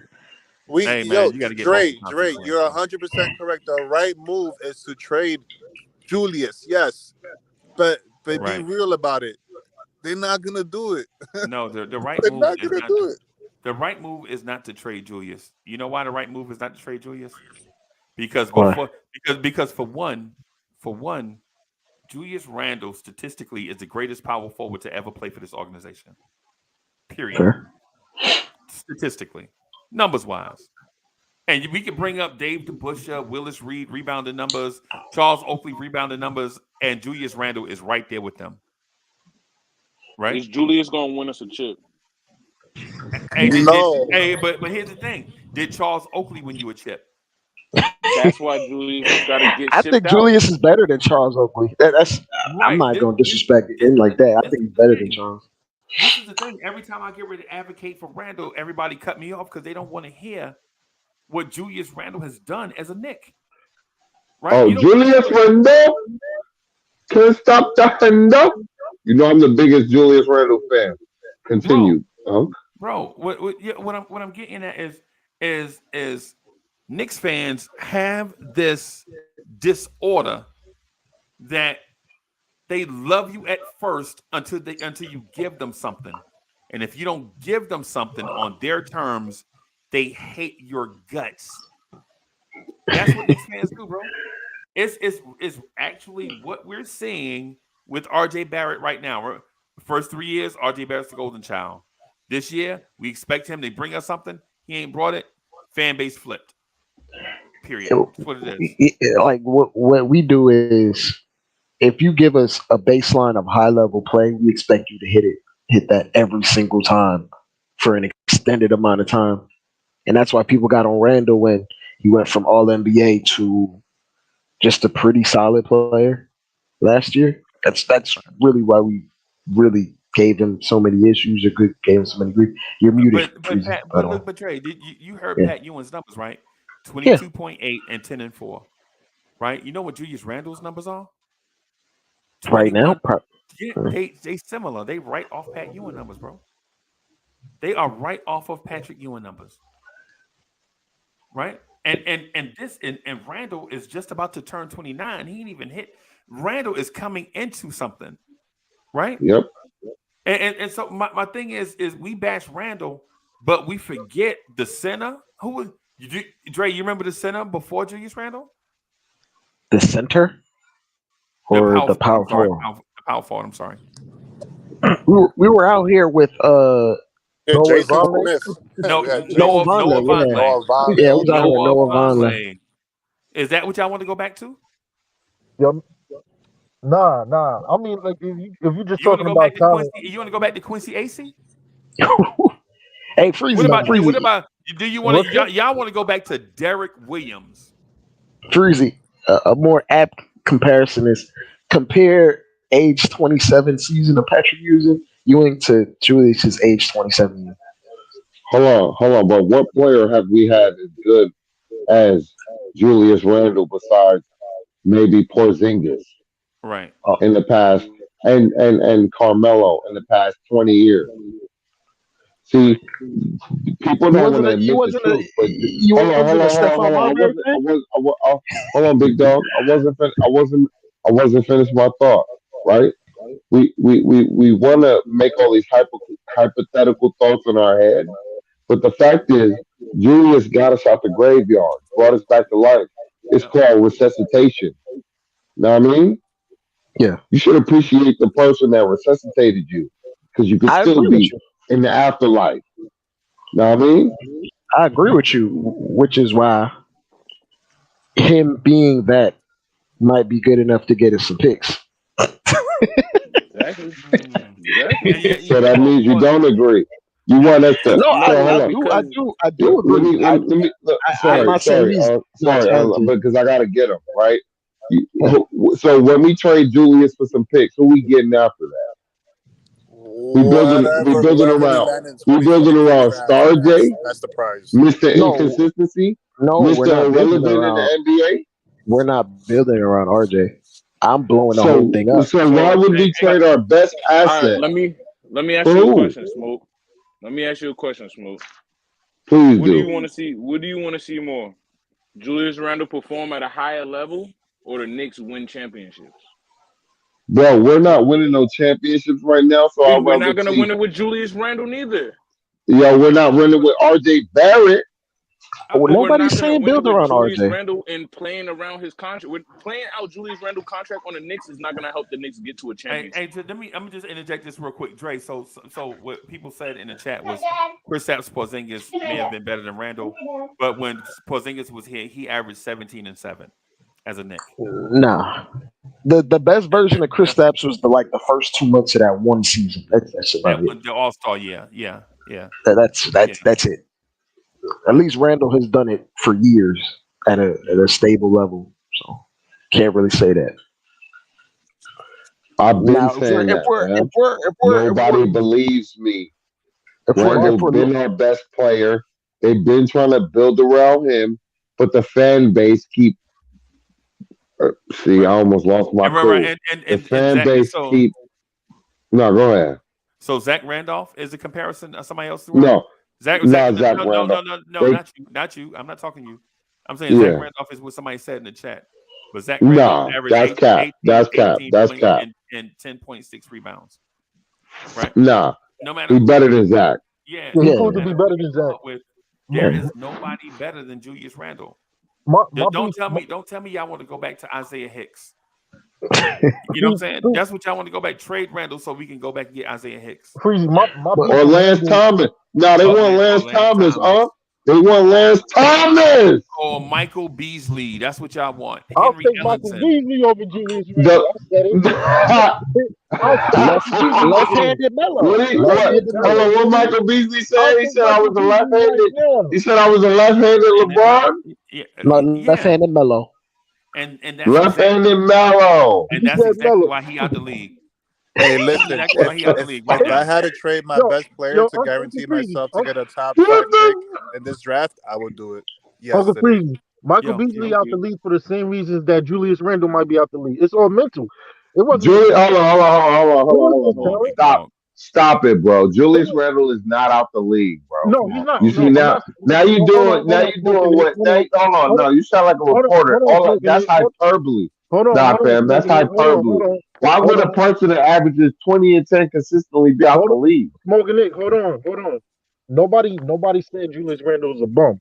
He has talent. No, you said why he would be out the. You compared somebody that was speaking hyperbole by calling himself the left-handed Melo compared to somebody that doesn't speak hyperbole and then consistently averages 20 and 10. What are we talking about? It don't matter. It don't matter if he averages. No, it does matter. That's how these dudes get paid bread. You say it don't matter, but it do matter. Let me get my point across. Let me get my point across. Hold on, y'all. Let Don P do it. Why If does Julius Randle, I'm sorry, but I gotta push back because what he talking is you ain't got to crazy. talk. All right, so here's the thing. Julius Randle, stat-wise, he's one of the best power forwards in the game right now. If that's the case, why is it hard to trade him off? So you why are we trading him in the first place? Hey, Smoke, answer that question for him. Answer that question, Smoke. But why are we? I'm asking. Why are we trading him in the first place when we could trade people like RJ that's actually holding us back? Because he has value. That's why. No, see, he has more value. Now you're not thinking. You're talking about. You're talking about winning a championship. I'm sorry. Go ahead, Freak. Ask the question. Y'all coming in for because I got responses. Now I think Smoke got y'all intimidated. Y'all coming in for a soft landing. You know what I'm saying? Talking about values and all this type of stuff, bro. You know what I'm saying? The question is Julius Randle was never about his talent. It was always about his effort. His effort and his mental. Shout out to the Queen. Dope Soul. All in the building. Salute.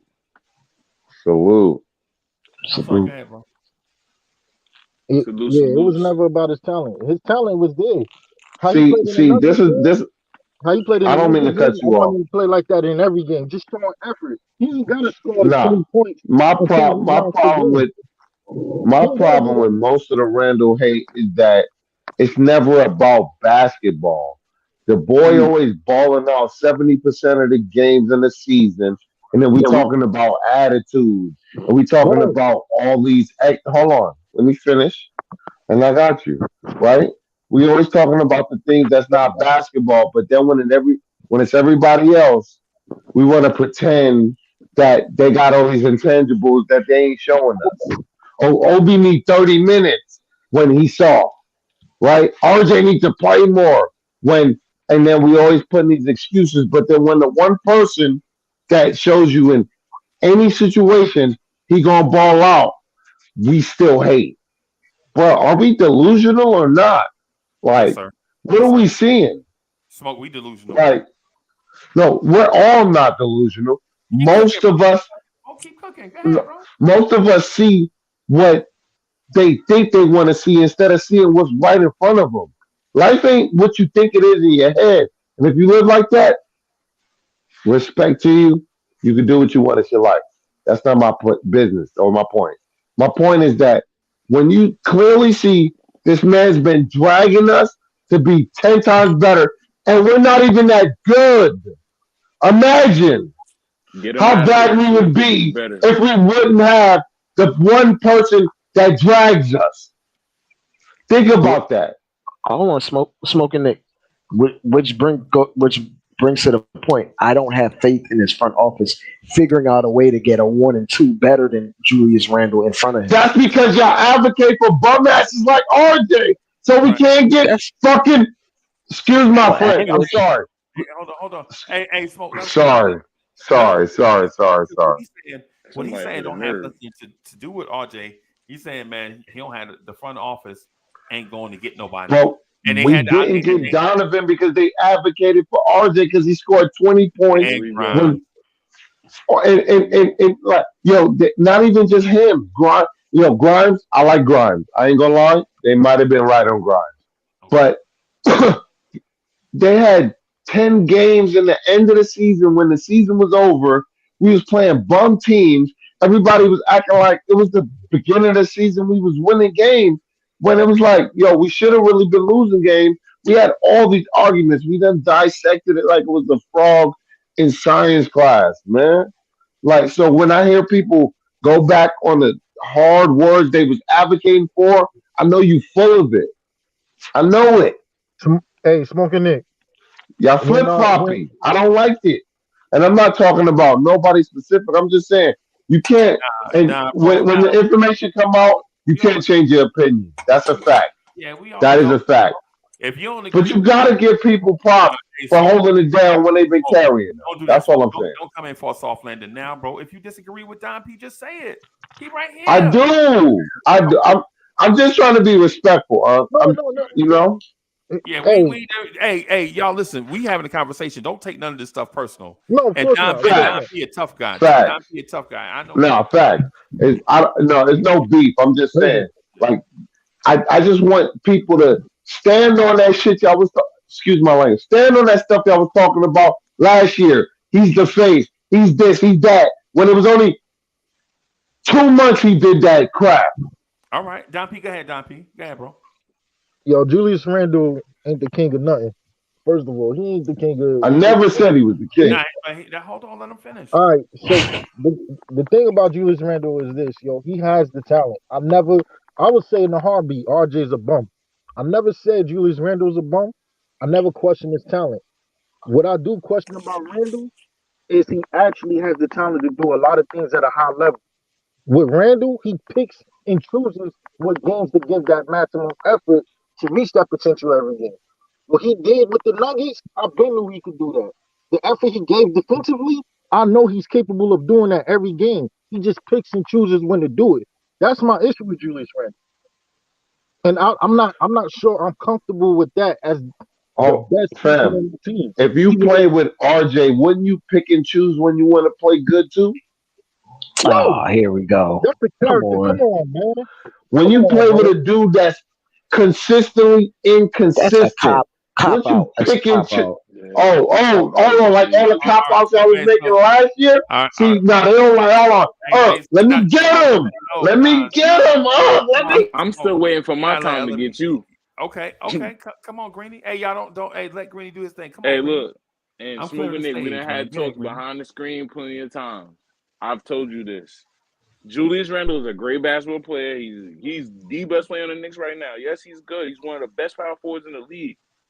The reason why he needs to be traded is because he doesn't match the Knicks' timeline. I say this all the time. Hold on. We keep talking about timeline. Does every other player match? Smoke, come on, bro. You got to respect that man. Julius Randle does not make Julius Randle do not match the Knicks timeline, bro.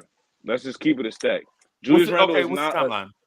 Julius Randle is forced to be a number one option. The team should not be built around him. Julius Randle should be a complementary. What's the timeline? We said, what's the timeline? What's the timeline? The Knicks are in rebuild right now. They can't build but around Leon a Rose player. said this team they trying to make the playoffs. I can't respond to that. They've been actively trying to change who's the number one option is, and nobody's been stepping up beside Julius. That's the problem, and nobody wants to acknowledge the fact. Come on, bro. Nick, let me come on. Let me tell you. That's cap. That's not where I'm wrong. They brought Brunson in here to be the number one, and he can't live up physically. Can I explain? He can't live up physically, so Julius got to do what Brunson. Go ahead, Greeny. I'm a whole. Brunson was literally brought here to help out Randle. If you didn't see that, then you must be blind. Randle went to the front office and told them that I want these. Literally, first of all, that didn't even happen. The front office went to Julius Randle and asked him, "What do you need around you to be a superstar, to be an all-star?" He literally told them what he needed. The Knicks went out and got whatever they wanted to get, and it didn't work. Okay. The Knicks timeline does not add up. What are they trying to go out and get played? Julius Randle is not a superstar. He is a complementary piece to a superstar. Okay. All right. He's not the number one option. Okay. You can't build a team around Julius Randle. The Knicks timeline does not match with Julius Randle. So all of that trying to build it around Julius Randle does not matter. While Julius Randle is hot right now, you got to get him out for the picks that he is valid for. He's killing right now. Get him out of here while his value is high, and don't sell when he's low. All these people want to trade RJ, but you're not going to get nothing for RJ. If you trade Julius, you're going to get something for him right now. I wait a minute, Greeny. Okay, I got to bring Smoke back. Where's our direction after we trade? Can you please get him Smoke? Can you please get him Stop it. I'm sorry, because I got questions. Help me, bro. You got to help me. I can't believe Let me breathe for a second. No value. So the things with no value can try to win a championship. I don't know. I want to say our timeline. Our timeline is even younger than RJ. RJ got to go too. If you ask me, everybody going, man. I'm burning this whole thing down. And I literally just said that a couple of minutes ago when I said my RJ rant. I said build up RJ to trade him out of here. Nah, we don't need to build RJ up. RJ needs to go to Westchester and work on his game. Right? And that's not building RJ up? Okay. I'm just keeping them. Y'all contradicting yourself, but okay. Y'all get mad at me, right? Don't get mad at me. Just listen to what I'm saying. If he don't do nothing good, he needs to be in Westchester. That's not going to help him. Know what I mean? He needs to be working on his, like, remember when in the summer when everybody put a little workout mixtape? You even seen Mitch, that 7-1 with handles, hitting the sham guard. When you ever seen RJ hit the sham guard in a live game? He can't. I don't know. I would say this too. I would say this too because Greeny is seems like it's RJ a bust for Greeny, and oh it's not, God. And listen, and I don't mean that it's no disrespect to Greeny. I love y'all Greeny, moved the goalpost on all my points, but all right. That's not true, Greeny. Don't do that. Yes, it is because my point just now was Julius Randle don't match with the timeline, and y'all still back on RJ Barrett. But go ahead. No, but you said you cut me off, bro. I didn't get a chance to finish what I was saying, Greeny. What I was getting at is I appreciate the fact that you would trade both. Is what I was going to get to, like you thinking about the team in the long run. You know what I'm saying? Yeah, I can appreciate that, even though I don't agree.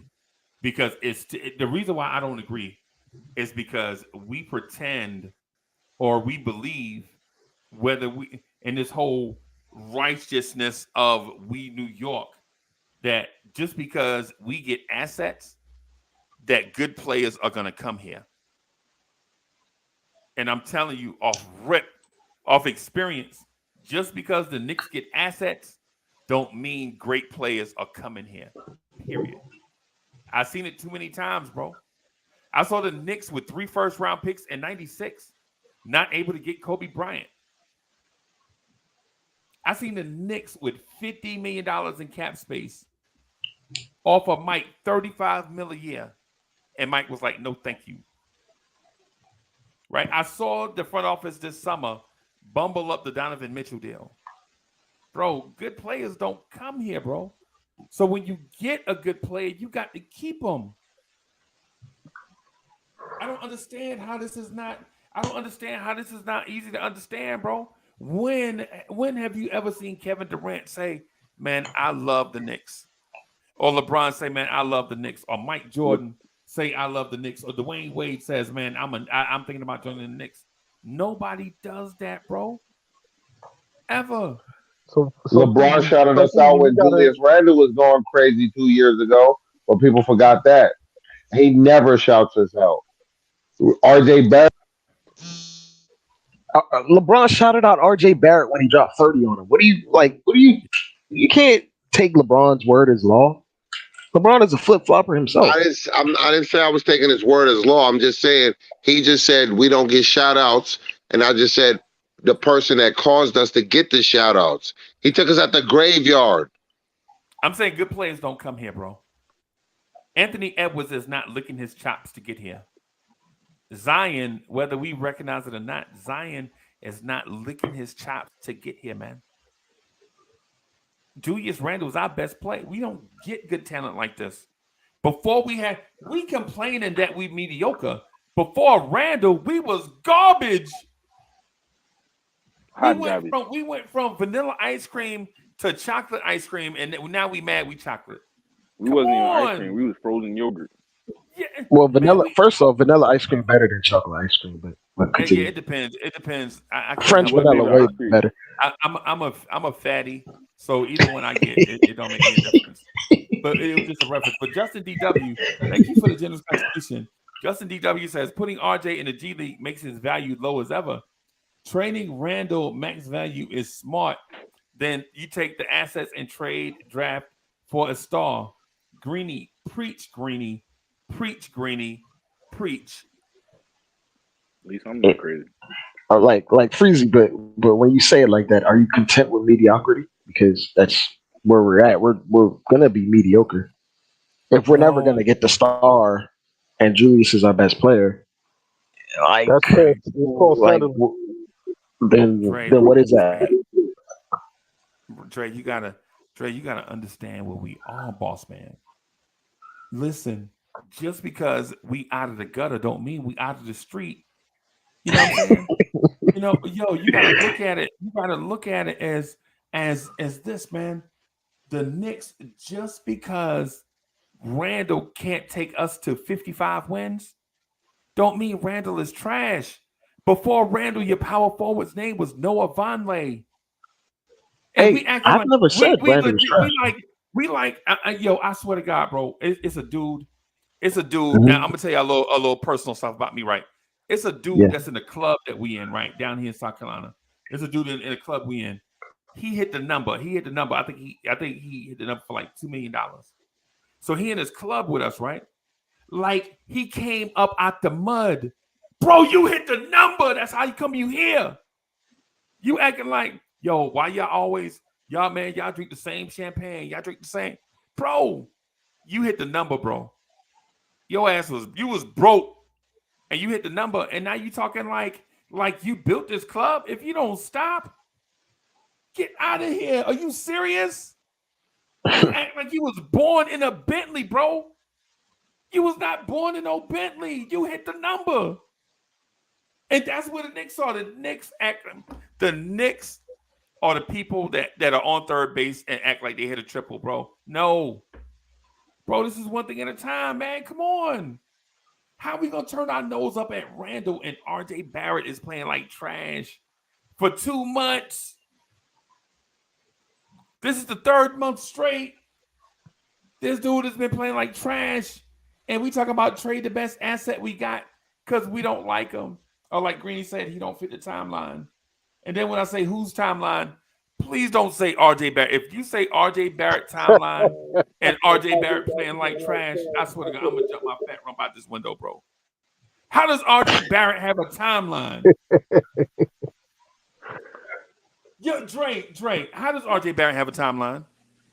I don't consider anything RJ does as important to the Knicks going forward, unless he somehow becomes good enough to trade for something of value. That's the only caveat for me. But other than that, if you ask me, everybody ripping it down to the stubs. Like, okay, everybody so going. you have a different take, right? I want everybody going. So the Queen, shout out to the Queen. Well wishes to the Queen and her channel. Y'all make sure y'all subscribe, man. We got Queen. We got the link back up, man. Crazy stuff happening around here, man. We got to link back and do those Keep It Real Fridays like we've been doing. But Queen says the fact that Randle is a number one on this team is on the front office, not him. It's up to the front office to bring in a number 1 and 2, and Randle will shine. But the thing about it is, Knicks fan, hey Queen, thank you for that too. Appreciate the support and all the kind words and all that stuff from the Queen. Shout out to the Queen. But Queen, listen, all Randle does is in an ESPN game against our rivals, the Atlanta Hawks. All he does is go out and get 37 and 17 every time. Right. What else do we want him to do? Right. Put that same effort in every night. Right. Bring Nazareth back. You know what they want him to do, huh? They want him to be the resurrection of Christ. Right. They want Come on, Don P. You can't. Come on, Don P. Come on, man. Freezy, see again. I will never say Randle's a bum. I judge Randle. I guess you know what? It's not on basketball. I guess Noah Vonleh played hard. We know it ain't all basketball, fam. No, because if it was all basketball, y'all would have nothing to say. All right, it's based off character. There's a reason why. There ain't no character issue. 1 year out of 9, his character is all female. Bro, just because you're talking over me, don't mean. Come on, bro. Yeah, come on. Yeah, respect that man. Sorry, I apologize. Yo, there's a reason why John Stark still has fans. He wasn't the best player on the court, but it's the reason why he still has fans. It's the reason why Latrell Sprewell is revered amongst Knicks fans. It's the reason why Patrick Ewing was revered amongst Knicks fans. It wasn't just what they did on the court or the numbers that they put up. Character has to have something to do with something. We can't be these dudes living in the projects, and just because we live in the projects, there's a project chick or there's a hood rat. No disrespect to the hood rats out there. Just because we live in the projects don't mean we deserve Stop talking about my family, bro. You said what? Stop talking about my family like that, bro. I said no disrespect. No disrespect. You know what I mean? Just because we live in the projects don't mean that we only can look forward to hood rats. That's it. And I'm saying Julius Randle, as good as he is, the fact of the matter is, he showed me that he has caved under pressure. I'm not cool with that. I don't care what his talent is. It is New York at the end of the day. So can I ask you a question, fam? What pressure has he caved under? And if he caved under that pressure, where was his help? You said where was his help? No, I said yeah. Hold on. What pressure has he caved under, and where was his help? Right. Because basketball is a team sport. So what do you mean when he's caved under pressure? And then if he caved under, hold on. Let me preface the question so you understand exactly what I mean. And I'm gonna let you speak, and I won't cut you off. I swear to God. Right? What pressure has he caved under? And if he did cave under that pressure, where was his help in the team game? Where was his help? You heard him, Don P. Come on. All right. So to answer that question, when I say cave under pressure, I'm not talking about his numbers. I'm not talking about his production. I'm talking about the fact that he didn't show up to the interviews when he was being blamed for the team's lack of success during that year when he was putting the thumbs down. I'm talking about the time where the team did win, the team did beat the other team or whatever, and Julius Randle, you know what I mean? Like, he showed bad body language. I'm talking about stuff like that. Like, it was obvious just from the outside looking in that he honestly he had mental issues going on. The So media, you said what? fuck. I said I wasn't gonna cut you off. Yeah, I'm come sorry. on, bro. Go ahead. And I feel as though again it has nothing to do with his talent. His talent is there. My thing is this, like he's good, he's nice, he's straight. But at the end of the day, if he's gonna cave like that in the past, as far as like his mental issues go, I don't trust him. I don't trust him in the future. All It's right. just that What simple. about the present? As far as the present go, he's straight right now. Right. Because all the pressure right now is So on. you digging around that closet for bones, like you trying to find something, basically. No. No, I'm not trying to find something. I said this before, Uncle Freeze. 25 games. We I judge 25 games people's in, and you I judge 25 games in, you ain't seen nothing yet. I judge people's character based off of their past. People's character is like credit to me.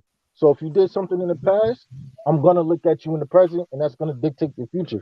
So can I ask a question? Hold on, let him finish. Go ahead, bro. No, I learned my plan. Okay, all No, right. oh, no. My question is this, and I'm not trying to be rude. I'm just saying, 1 year of bad character is you be able to surmise a whole person's character from 1 year of bad character when he's been in the league 7 years previously before that bad character even reared itself. So you're able to surmise what that person is as a player. That sounds sketchy to me too. Smoke. I ain't gonna lie. I mean, these are the questions I be having because they make these broad statements, and there be so many holes in them. That's why all I do is ask questions.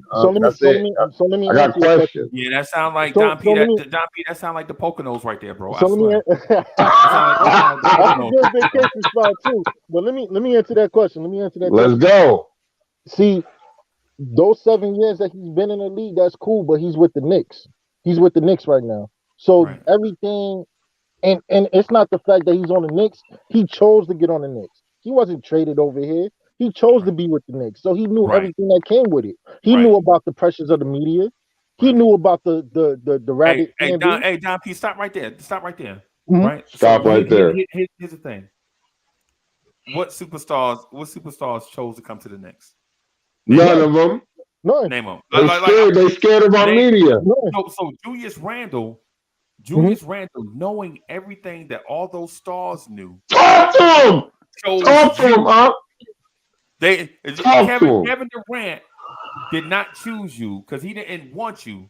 He said no more. But Julius Randle chose you, and how you reward these niggas, man, is by stabbing him in the back every opportunity you get. Sure. Are we hold on, Freezy? Are we forgetting about the $60 million he offered him that no other team would really go give him that much money? Did he earn the money or didn't he earn the money, nigga? Was the money worth this or not? Hey, look, it's a business. Did he earn the money or did he not earn the money? Hold on.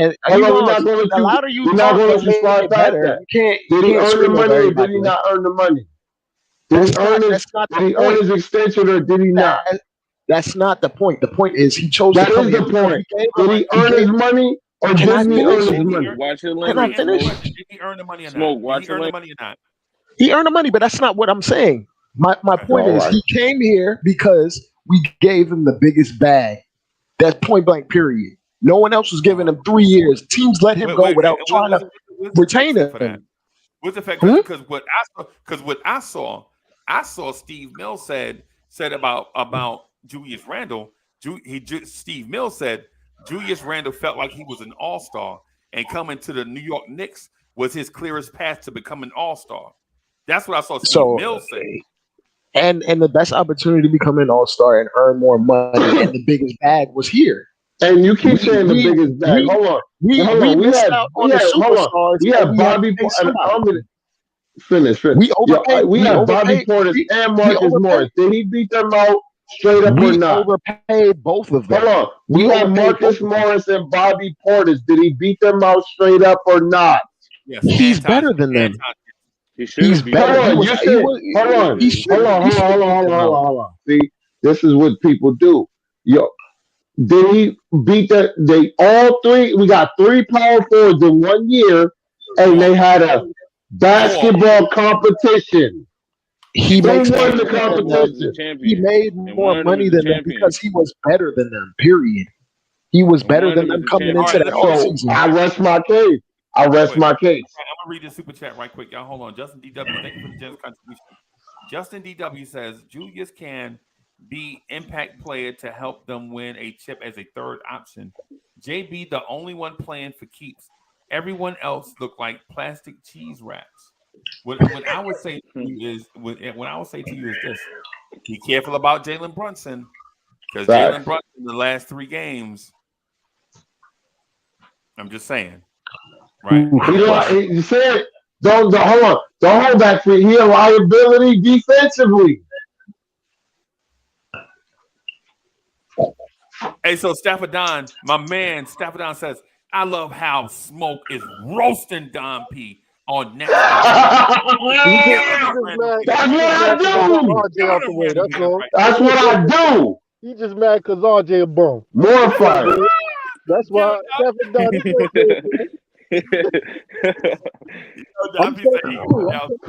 That's what I do. That's light work. Light work, Stepper. Light work. 20 in the building. Light work. 20 in the building. Dumb. Yeah, man. Yeah, man. Hey, Nev is in the building. Nev, where were you at the other night, bro? I thought we was gonna build. Where was you? What's happening? Hey, we can't hear you. You muted. Yeah, I fell out. I was sorry, man. You're old, Sorry man. about that. So this Knicks life is a real life. It's like being a trucker, huh? Yeah, man. From 5 a.m. and I live on the West Coast. 5, I get texts at 4 in the morning. I'm like, damn, it's 7 o'clock on the East. All my friends on the East Coast, so I get texts at 4 in the morning. I'll be like, chill, son. I'm still asleep. Y'all don't sleep. East Coast you supposed to be on sleep in New York. Y'all don't sleep. Nah, some of the homies, they hit me freeze 8 o'clock in the morning. I'm like, damn. And I'm like, yo, I wake up right before I gotta wake up for real, and I'm like, dudes is texting in the chat. Right. Yeah, by the time you waking up from work, I'm already off work. Right, but I'm saying just because it's lunchtime for y'all don't mean it's lunchtime. You know what I'm saying? By the time that's so true. Jay Boogie said that earlier. He was like, had a whole day. By the time Smoke and Nick get up, I'm getting in the bed going to sleep. Yeah, facts. But you getting off 3 hours, 4 hours before I even think about getting off, man. You live the early life. I got the backyard shift. You know what I mean? Yeah, man. The Western Hemispheric shift. Yeah. That's what we would call it. Hey, Dope Soul says, Dope Soul says, I agree, but we not winning the chip with Randle as our best player. We need that guy. But listen, that was hey, Queen, that's never in question. Nobody ever questioned that. What I'm questioning is how bougie Knicks fans all of a sudden are acting like they could just go out and handpick talent. Facts. You know what I'm saying? Before Randle, our best player was Emmanuel Quickley. Quickly. I got it. Yeah, and not just that. The problem is this. My real problem is like, first of all, we've been in a graveyard. Porzingis said, I don't want to deal with y'all no more, right? He was the best player we had since Carmelo for real, right? He said, I don't want to deal with y'all. Then Randle gets us out of that slump. And then they got the nerve to be like, I don't want him. First of all, you should be. Hold on. First of all, fam, you should be grateful anybody with potential chose you. Right. Nobody chooses us. I don't buy that. No. Oh, sorry. All right. Trade Randle, and then we'll go back to winning 13 games a year, and then you'll deal with that, and then you can buy that. How about that? How about that? Yes, I'd rather do that. How about that? We can go back to winning 13 games a year and inheriting RJ Barrett. Yes. How about that? Hold on, y'all. All of a sudden, y'all Knicks fans, y'all done got so bougie. Y'all starting to drink grape Kool-Aid with y'all pinky out now. Facts. Come on, bro. Come on, y'all. Facts. Now Boy. we want to go punch. One good season, they feeling themselves. They Yo, nose up, they pinky up. Hey, what's the Cut it out. Hey, what's the wick juice? What's the wick juice? You know what I'm talking about. All of it we drinking. They drinking that Pinot Grigio. Yeah, now with that white grape. Yeah, come on, bro. Come on, y'all. All right, Freezy. Let me have a little bit of saying this. Okay. When you're building a team, you Here we go. cannot forego character because somebody's talented. Okay. You know, because then you basically going to get yourself in trouble at some point. Okay. And for Randolph, that's where the issue lies. It's not talent, it's the character. It's can he maintain his composure within the game. Non-basketball stuff. Hold on, no, let him finish. Can he maintain his composure? Can he play within a system? Can he play with others? Can he hustle? You know, if you disregard somebody's personal characteristics, all you're doing is getting yourself in trouble because he's going to eventually put you in trouble. You know, so that's what we're trying to get Randle to do. It's not his talent. We're not questioning Randle's talent. We want Randle to play within a framework that doesn't disrespect his peers, the coaches, you know. So that's what we're trying to do. And if we cannot get that, we will have to let him go because it makes sense to keep him if he cannot perform within this type of parameters. Because all we're doing is getting ourselves in trouble. At some point, you know, I have the same issue with the coach. Character issues get you in trouble, is what you're saying. Yeah, if we cannot get him to perform within that framework. So who has character issues on the team? Randolph is one of them. You know, who else? That's Cap. That's probably, I would say that's probably it for me. Right. I haven't seen anybody disrespect each other, right? You know, or disrespect the fans like Randolph has done. You know, right. I saw Elfrid Payton walk up to Thibodeau in a playoff game and cuss him out eyeball to eyeball. Okay. I saw that with my own eyes. Yeah, but I don't need nobody advice on that. I saw that. I saw Elfrid Payton do that and take himself out the game and go get on the exercise bike. And when Elfrid Payton was on the exercise bike, Taj Gibson went over there to talk to him, like, "Hey man, what you doing? You can't do that." And he cussed out Taj Gibson, and Taj Gibson cussed him out back. So I saw these things with my own eyes, right? I saw Obi Toppin last year. Hold on, I saw Obi Toppin last year score 6 points in a row in Charlotte. Tibbs snatched him out the game because he missed a defensive assignment. And on his way out, he cussed at Tibbs up one way and down the other. So much so that the dude that you said with character issues, Julius Randle went and got Obi and separated him from Tibbs. Another thing, when you go to basketball games, you see these things. If you don't go to these games, you can't just say, well, I saw on TV Julius Randle did such and such. It's baloney. Just to point out Randle means you have an axe to grind with Randle. These people it's are baloney. Human beings. It's baloney. Yeah, these it's people baloney. are human beings. Let me tell you, it's baloney. To say that they don't have emotions because the camera, bro. I'm telling you, Nev. Let me tell you the difference. All right, you're gonna tell me the difference between what I saw in my own eyes. Yes, the difference is that. All right, now I'm going to tell you right now that what you're saying ain't true.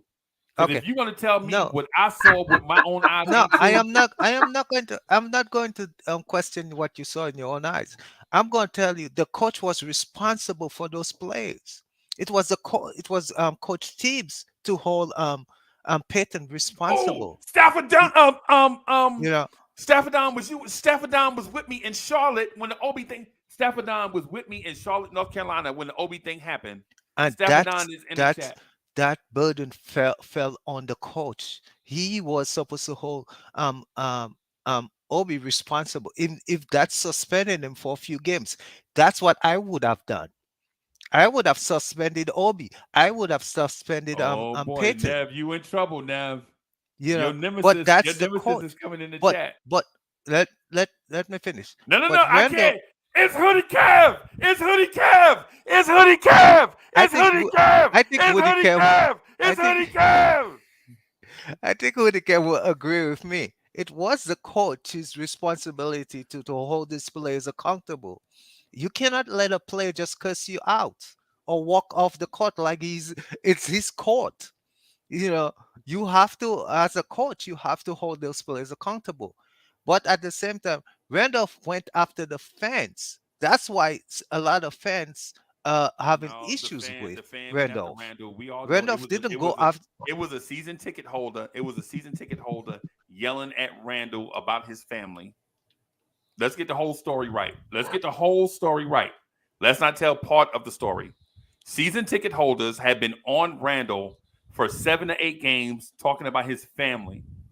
And Randall gave them the thumbs down. And all of a sudden, sensitive, soft-ass New Yorkers are talking about Randall gave me the thumbs down.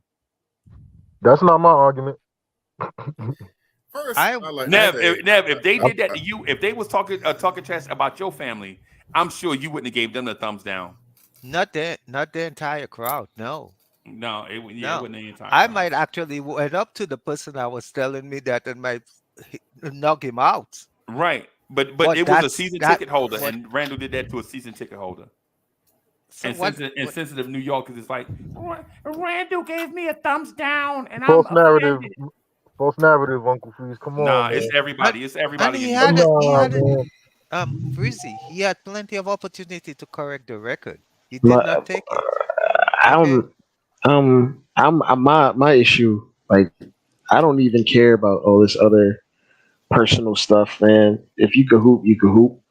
But like Doso Sports Talk said, uh, there's also like accountability issues that doesn't really get had with certain coaches that give certain players leeway, like Tibbs. So like you can see Tibbs lets RJ do basically anything he Whatever. wants. Yeah, he lets Randall do anything he wants without any repercussion. Right. And we see it on a night to night basis. We see Randall space out on the weak side and not guard anybody or not attempt to.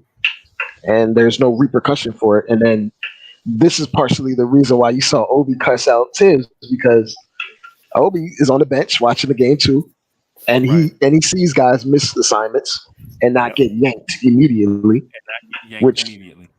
And that is what can bubble up to someone being agitated and can use someone or demonize someone. Right. And enough is enough. And how much can one person take before they hit their balling point? Yeah. So it's not necessarily like I really don't care about like the stuff where a guy is yelling and screaming and his body language and this and that and the third. I just want our coaches to hold people to the same standard that he says. He always when he first came, he says you eat what you kill. That's a damn lie. Right. That's a damn lie. And every time he said, "Oh, this guy eats what he kills," well, when we see certain guys, I remember. I don't want to keep rambling, but I remember it was a game in Quickley's first or second year. He was dominating the beginning of the fourth and brought us back. Like we were losing by like 10, 12 points. He made one mistake and got yanked out that game, and then we lost.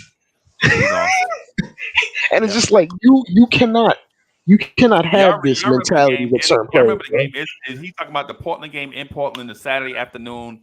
It was like a 3:00 game for us. It was a 12:00 game at Portland. Subliminal 209, who is in Oregon, was at the game. Quickly, Simons caught fire in the third quarter and then quickly started cooking them. Made one mistake. He snatched him and Jericho Sims. And it's just like the standards that like Tibbs holds certain players to is not fair and it's not equal all across the board. And like that, this is partially why I feel like he loses part of the locker room after his third year, because he shows favoritism to specific players, like overtly, and it's overt favoritism too. Because he did the same thing. He did the same thing to Jimmy Butler. Right. He did this. He did the same thing with Derrick Rose. Yeah. Like let me say this real quick. You remember when Tibbs? It was like, Tibbs, how come Frank and DSJ not getting rotation? I mean, getting rotation minutes. He was like, you got to earn these things in practice, and you got to show us in practice, man. You got to earn it. And then he was like, don't do it, wait, hold on. No, hold on. Do it, Uncle Freezy. No, so he was like, yo, Frank and DSJ, man, they working their tails off in practice. They deserve more minutes. We're trying to see. And then they traded for Derrick Rose, and Derrick Rose played off the rip. And you was like, what? You hear it out of his horse ass was, well, you know, man, you got to eat what you kill. So Derrick Rose is playing in Detroit to get him midweek. As soon as he gets Jersey, he's the sixth man.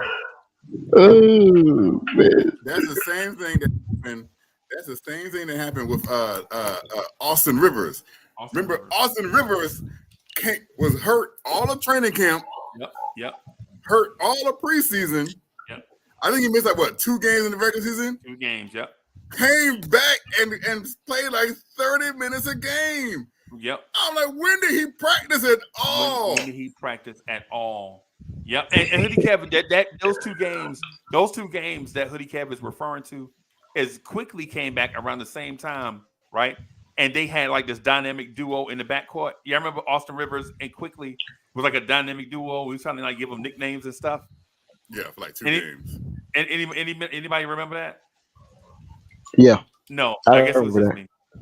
I remember that. I think they were both averaging like 15 a game coming off the bench.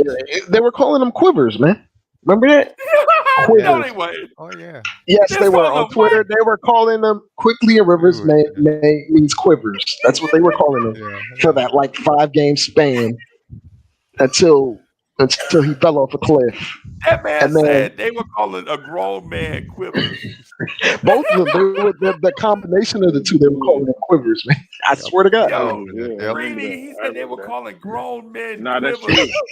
That's true. That's definitely true. They were calling them quivers.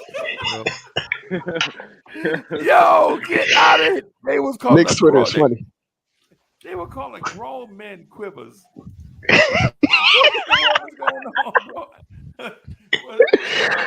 Oh man. Yeah. But to react to those sports talk, I don't believe this front office has the chops or the skill to get one guy, let alone 2 guys better than Randle, to push Randle to be the third guy. Right. That in the closest we've gotten to that is signing Brunson, and that Brunson's only really here because he's Leon Rose's godson. That's really why he's here. Well, let me besides, I mean, I was gonna say it helps that he's a good basketball player. Right.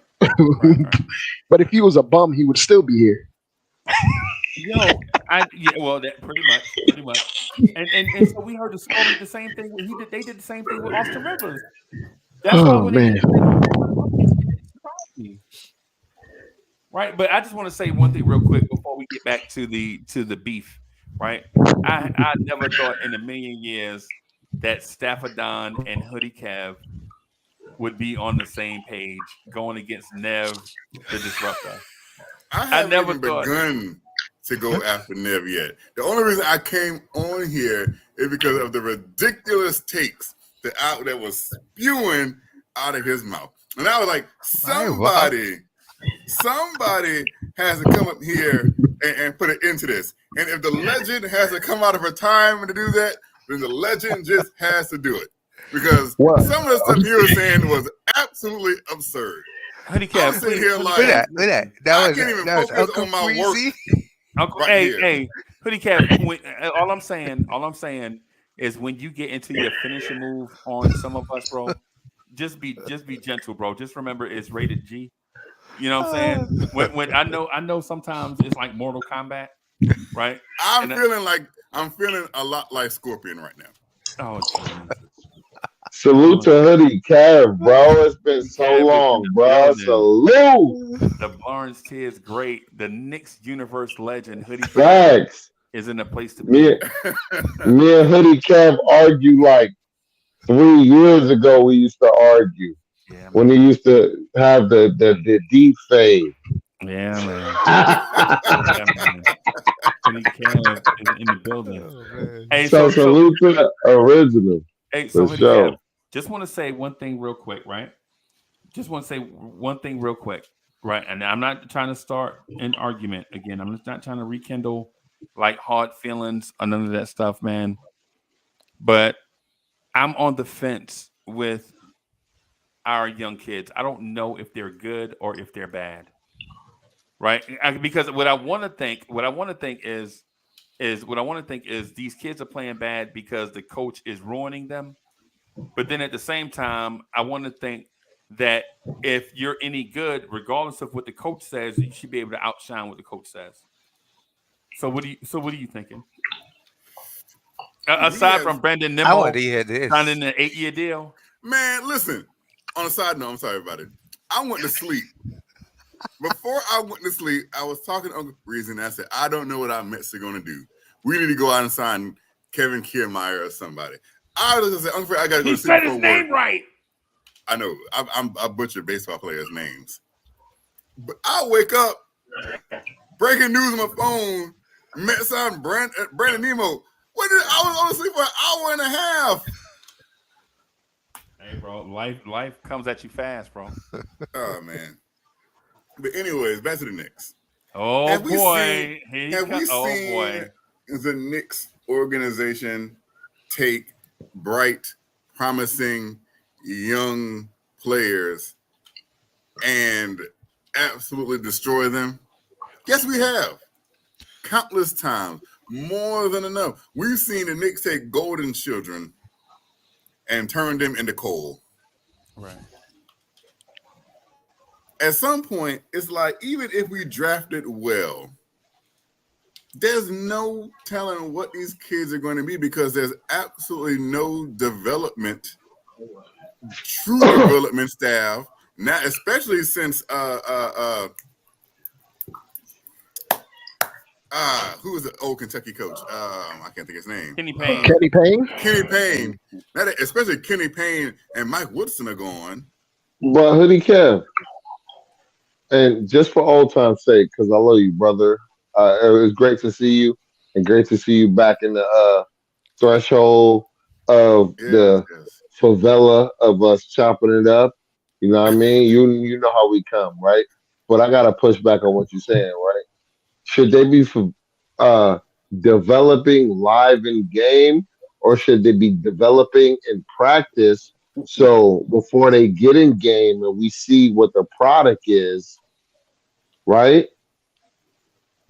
We should that development. So when people say, "Oh, Tibbs is not developing these players," it's like, first of all, you don't watch these players practice. It's not like football. You don't get to watch them practice almost every game. And in football, they don't let you do that either.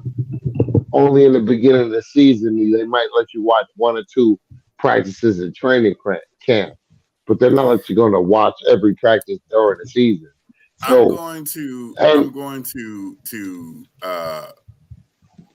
answer that with a quote from a legendary NBA player that we all know. Are you going to not answer it with a quote? Are you going to deflect? No, I'm going to answer that question with a quote. We're talking about practice. Practice? No. Practice. No. We talking about practice. See, you deflected. I knew exactly.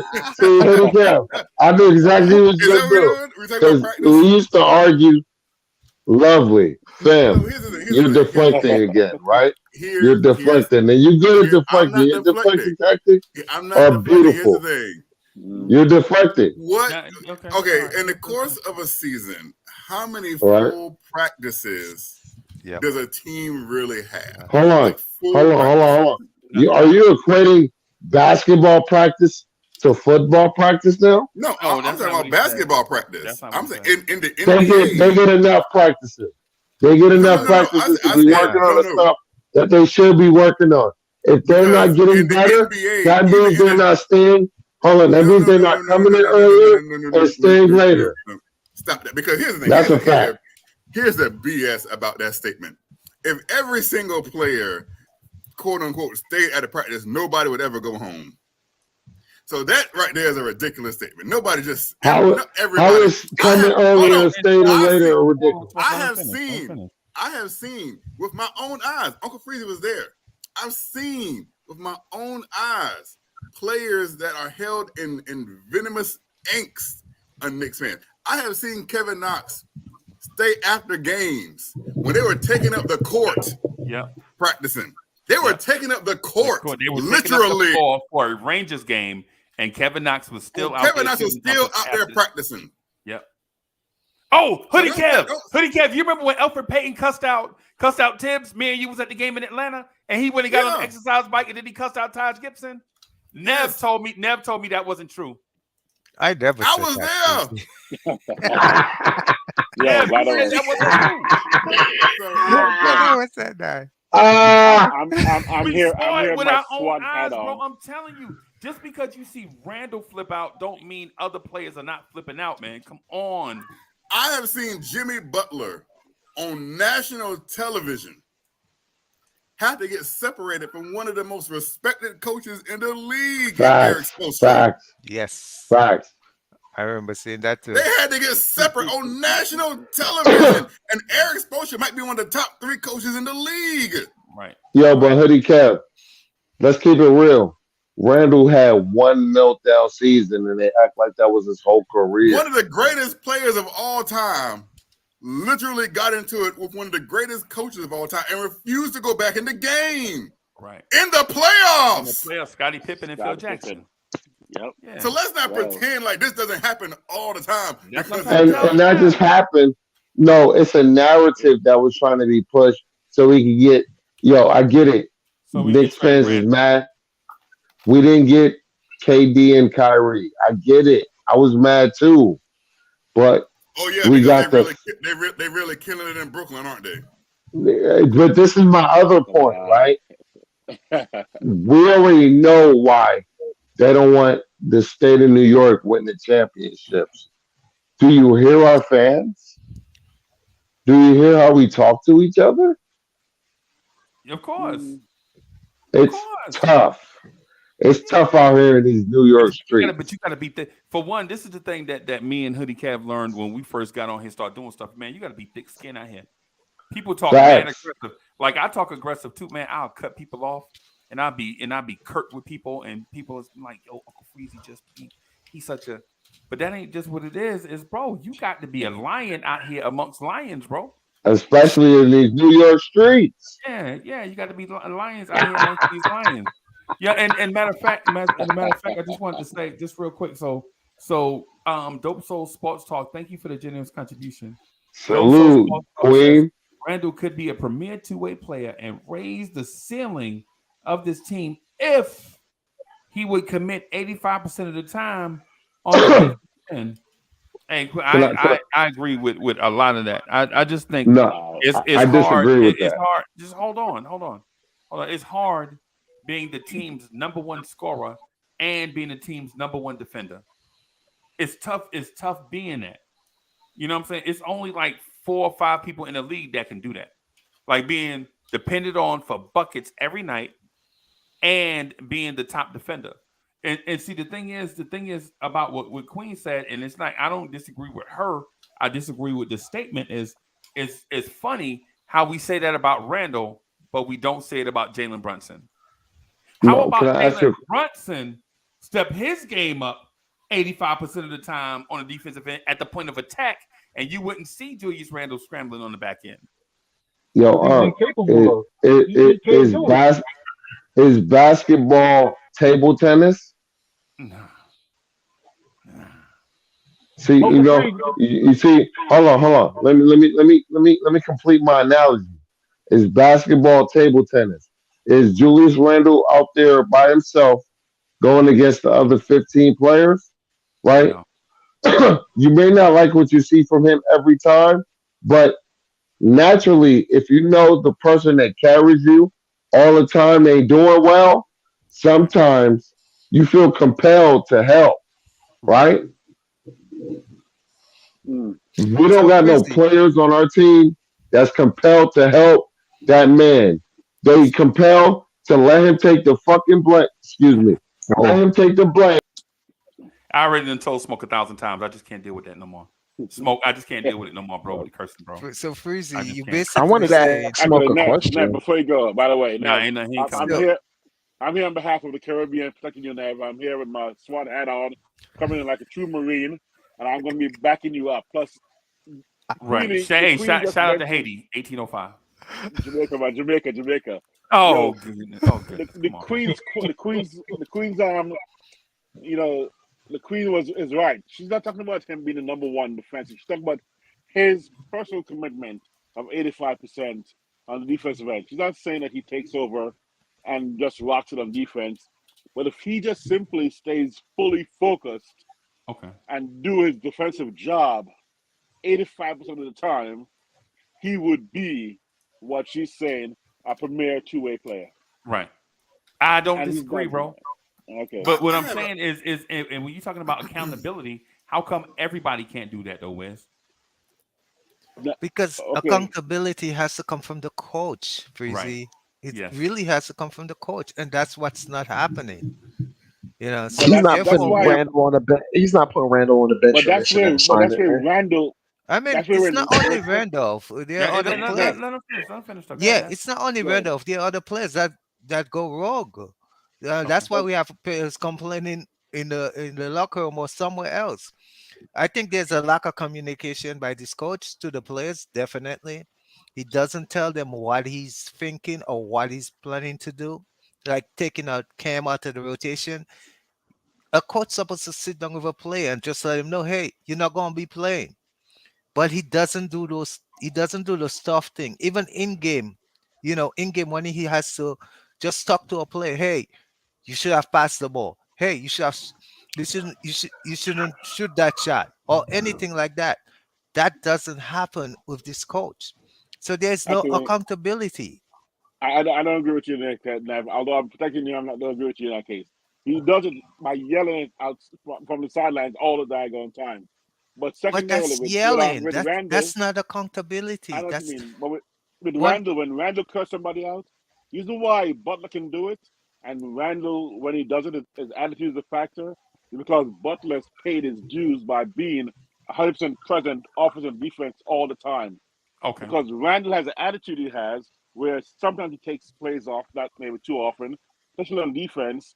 You lose the credibility and the clout to actually curse anybody out or flip anybody off or anything like that without people getting on you and recognizing the issue is your Okay. attitude already walked in there slumping.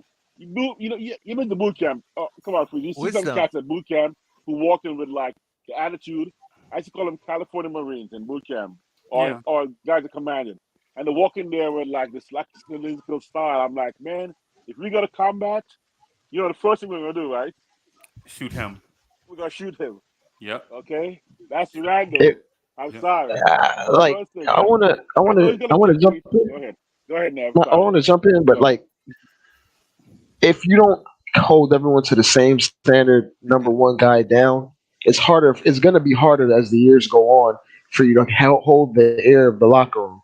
Like I've seen Popovich pull Kawhi Leonard out of the game 3 minutes in because he kept doing something wrong over and over. I've seen him pull Tim Duncan out of the game. I've seen him Has pull it Tim Duncan out accomplished? of game 6. Yes. If you do not hold everyone accountable to the same standard, you're just going to lose the locker room, which happens at every destination Tibbs has been at. When he plays the favoritism game and he allows certain guys to just do whatever they want to do or whatever's against the game plan. And we're seeing it happen in real time. We're seeing it happen in real time right now. So like I don't like the whole accountability thing. Like when I say like I want to burn it all the way down, this is everybody got to go. Front office, every player, all the assistant coaches. There's a stench, bro, on this team, in my opinion. And I don't want. I'm not comfortable winning 41 games for the next 6 years in a row if this is like what we're accustomed to. Like you say, you say we're like bougie after the 4 seed. If you're willing to be complacent, you're never going to win a title in this league. If you're willing to just accept status quo and be 41-41 every year, then you'll just be 41-41. That's not what I'm saying. No, that's not the. See, you took my bougie thing. You took my catchphrase. It wasn't just you. Like I was saying that from the chat because the chat was harping on that and like kind of twisting it too. No, what I'm saying is when I say bougie, I want Knicks fans to recognize where they come from and realize where they are. Right? Just because you come from a certain place, and it's like those people that come, they take one step up and they feel like they made it. Like we celebrating, like you graduated from kindergarten, you celebrating first grade, bro. This long road ahead of you, you can't celebrate first grade. You know what I'm saying? You got to, man, this long road ahead of you, bro. You got to embrace this process and understand where you see as a Knicks fan, bro. As a Knicks fan, we can't be like, yo, get rid of everybody because of such and such. You know what I'm saying? Because we can't even get anybody to replace them. You feel me? If it was a situation where we can get rid of Randle and bring in Jason Tatum, I'd be like, okay. But in this case, we're talking about getting rid of Randle and hoping somebody will feel sorry for us and come here. But the state this team has been in the last 2 years, it's like if we graduated the first grade and then repeated first grade 2 times in a row. Right. Oh, that's right. Right. And then Dre, guess what? Dre. After you repeated first grade 2 times, you went outside talking about you the king of recess. Of course you're the king of recess. You've been doing it for 3 years. Yeah. By the way, let me first of all apologize for my rudeness because a legend like Hoodie Kev was in the house, and I walk in here a little scared because I'm like the legend that Peter was talking about with Hoodie Kev. I walked in there going, damn, even as a Marine, I'm like, I'm a little scared coming up in here. I don't want to bow down to greatness. Okay. At the same time, I know we gotta respect. Yeah, we gotta respect the legend. The legend is in the building. The first real star of Lawrence Tears, Hoodie Kev. Oh, sorry. I never got a young buck greenie right there. The future. Okay, go ahead. I thank you. Thank you so very much. Uncle Freezy will tell you I did not start off as Hoodie Kev. I started off as Kev W. Right. and I had to become Hoodie Kev. There's a lot of trial and tribulation to get there. Trust me. Is it like nobody knew who you were until you put on the mask? Is that sort of? So this is if you weren't around back then, this is what happened. I was having a debate with somebody. I don't even remember who it was. Right. It was East from Sports Vibes TV. And I was getting he was tearing me up. He really was. He was and I had to leave, right? And I had to realize, and I had to act like Angela Bassett was in my ear. And she was like, show them who you are. Oh God, that's the worst quote ever, bro. Oh my God, that's the worst quote ever. Dre, have you seen Black Panther? Yeah. That's when Angela Bassett said that. Yeah, it's like you getting your butt kicked in front of your mama, and then your mama will come over and be like, "Show them who you are." And you look at, Mama, I'm getting my behind kicked, and that's all you got. Then you was out here punching me in the neck, and you talking like a fortune cookie. Yo, come on, bro. But that's what happened, and so I went to my closet and I got my hoodie. And I put my hoodie on, and when I came back, it was a complete different person. It was just annihilation from there. I don't even know what happened. It's like a and then some moderator. He turned into a Sith Lord. And then some moderator saw the hood walking towards the screen and was like, "It's Hoodie Kev! It's Hoodie Kev!" He just said it like that, like for some reason.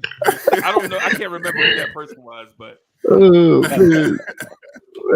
So that's how Hoodie Kev became Hoodie Kev. Kev put on a hoodie and turned into a Sith Lord and just dominated the conversation. And one four-way debate league championship. Should have been 2 bronze tiers debate league championships. I got robbed out of 1, but I'm not here to, not here to, ruffle any feathers. When we get, we was young back. If anybody sees Sports Vibes TV, tell them I'm back. Sports Vibes. He wants to smoke. He don't want that, man. It's Sports Vibes TV. Don't want. I'm joking now, but I'm back. But hey y'all, so I gotta wrap up here, man, because I gotta start my day early. I gotta start my day at like 6 o'clock so that I can get off at 2:30 so I can get on this road and go to Charlotte. So that's what people. That's tomorrow. Yes, that's what people with JOBs. Y'all know what it is. You got to get them 8 hours in before you get off. You know what I'm saying? Where do you think I'm at now? At the yeah. This is not my house looking like this. I can tell you that much. Well, I'm just saying this for Hoodie Cat. So for one, man, it's a great feeling to have you back on the channel, rocking like the late nights whenever you can make it. Right. Wanted to say, Nev, we definitely got to link up, man, and do this writing thing. Don't be afraid to have your writing seen by thousands of people, bro. Nah, man. I'm welcoming the opportunity. Yeah, man. We gotta write some columns. We got to get the website up and running and put articles out there so people can read a lot of this stuff, so that we can direct them to the channel and stuff. Just wanted to say to everybody that don't know, Greeny has a channel, man. We was on Greeny channel the other night, man. We had a great time on Greeny channel, and Greeny is a really good moderator. You know what I'm saying? So make sure you check Greeny. You gonna tell them the name of your channel? Thanks. Name of my channel right now is it's under construction. Right now it's just Green from LI. Pull up, you feel me? I got a name coming for y'all real soon. I dropped the link in the chat earlier. I'm gonna drop it again. Okay. And therefore, y'all. Give me a second, but thank you, Uncle Free. Big shout out to you. I salute that, man. Yes, sir. Hey, Greeny, are you gonna be able to call the game tomorrow? Yeah. Okay, because you want me to do it on my channel? Freeze is gonna be at the game, so I think you got to do it. I keep forgetting he's going to the game tomorrow. I'll call off my channel then. Yeah, tune in over there tomorrow. I gotta. If you're gonna call it on yours, I'm gonna drop the link in the channel right now. I'm gonna drop the link in the channel. Y'all come tell me tomorrow. I still gotta run it on here. So what I'll do is I'll figure out a way to get it. You know. I gotta do it off your phone because I already did 25 of them. You know what I'm saying? So I gotta, how it is. Don't start nothing if you ain't gonna finish. Finish what you start. So. Is the Queen she's in the chat? Is the Queen still traveling the world right now, or she's back in the U.S.? I don't know. She lives. That's how some people live large like that. Crazy. Yeah, man. You know how that is. You know how that like. Through experience. Somebody told me. That's how I know. but thank you for everybody that came out and rocked with us all to the wee hours of morning. Shout out to Smoke, who lost his mind and forget that this is a PG channel. Shout out to Smoke, man, bro. I love you, bro, but you know how it is. We got to keep it PG. That's that passion. Yeah. All that stuff, man. I'm gonna get out of here. I will holler at y'all later, y'all. All right, man. Peace. Salute.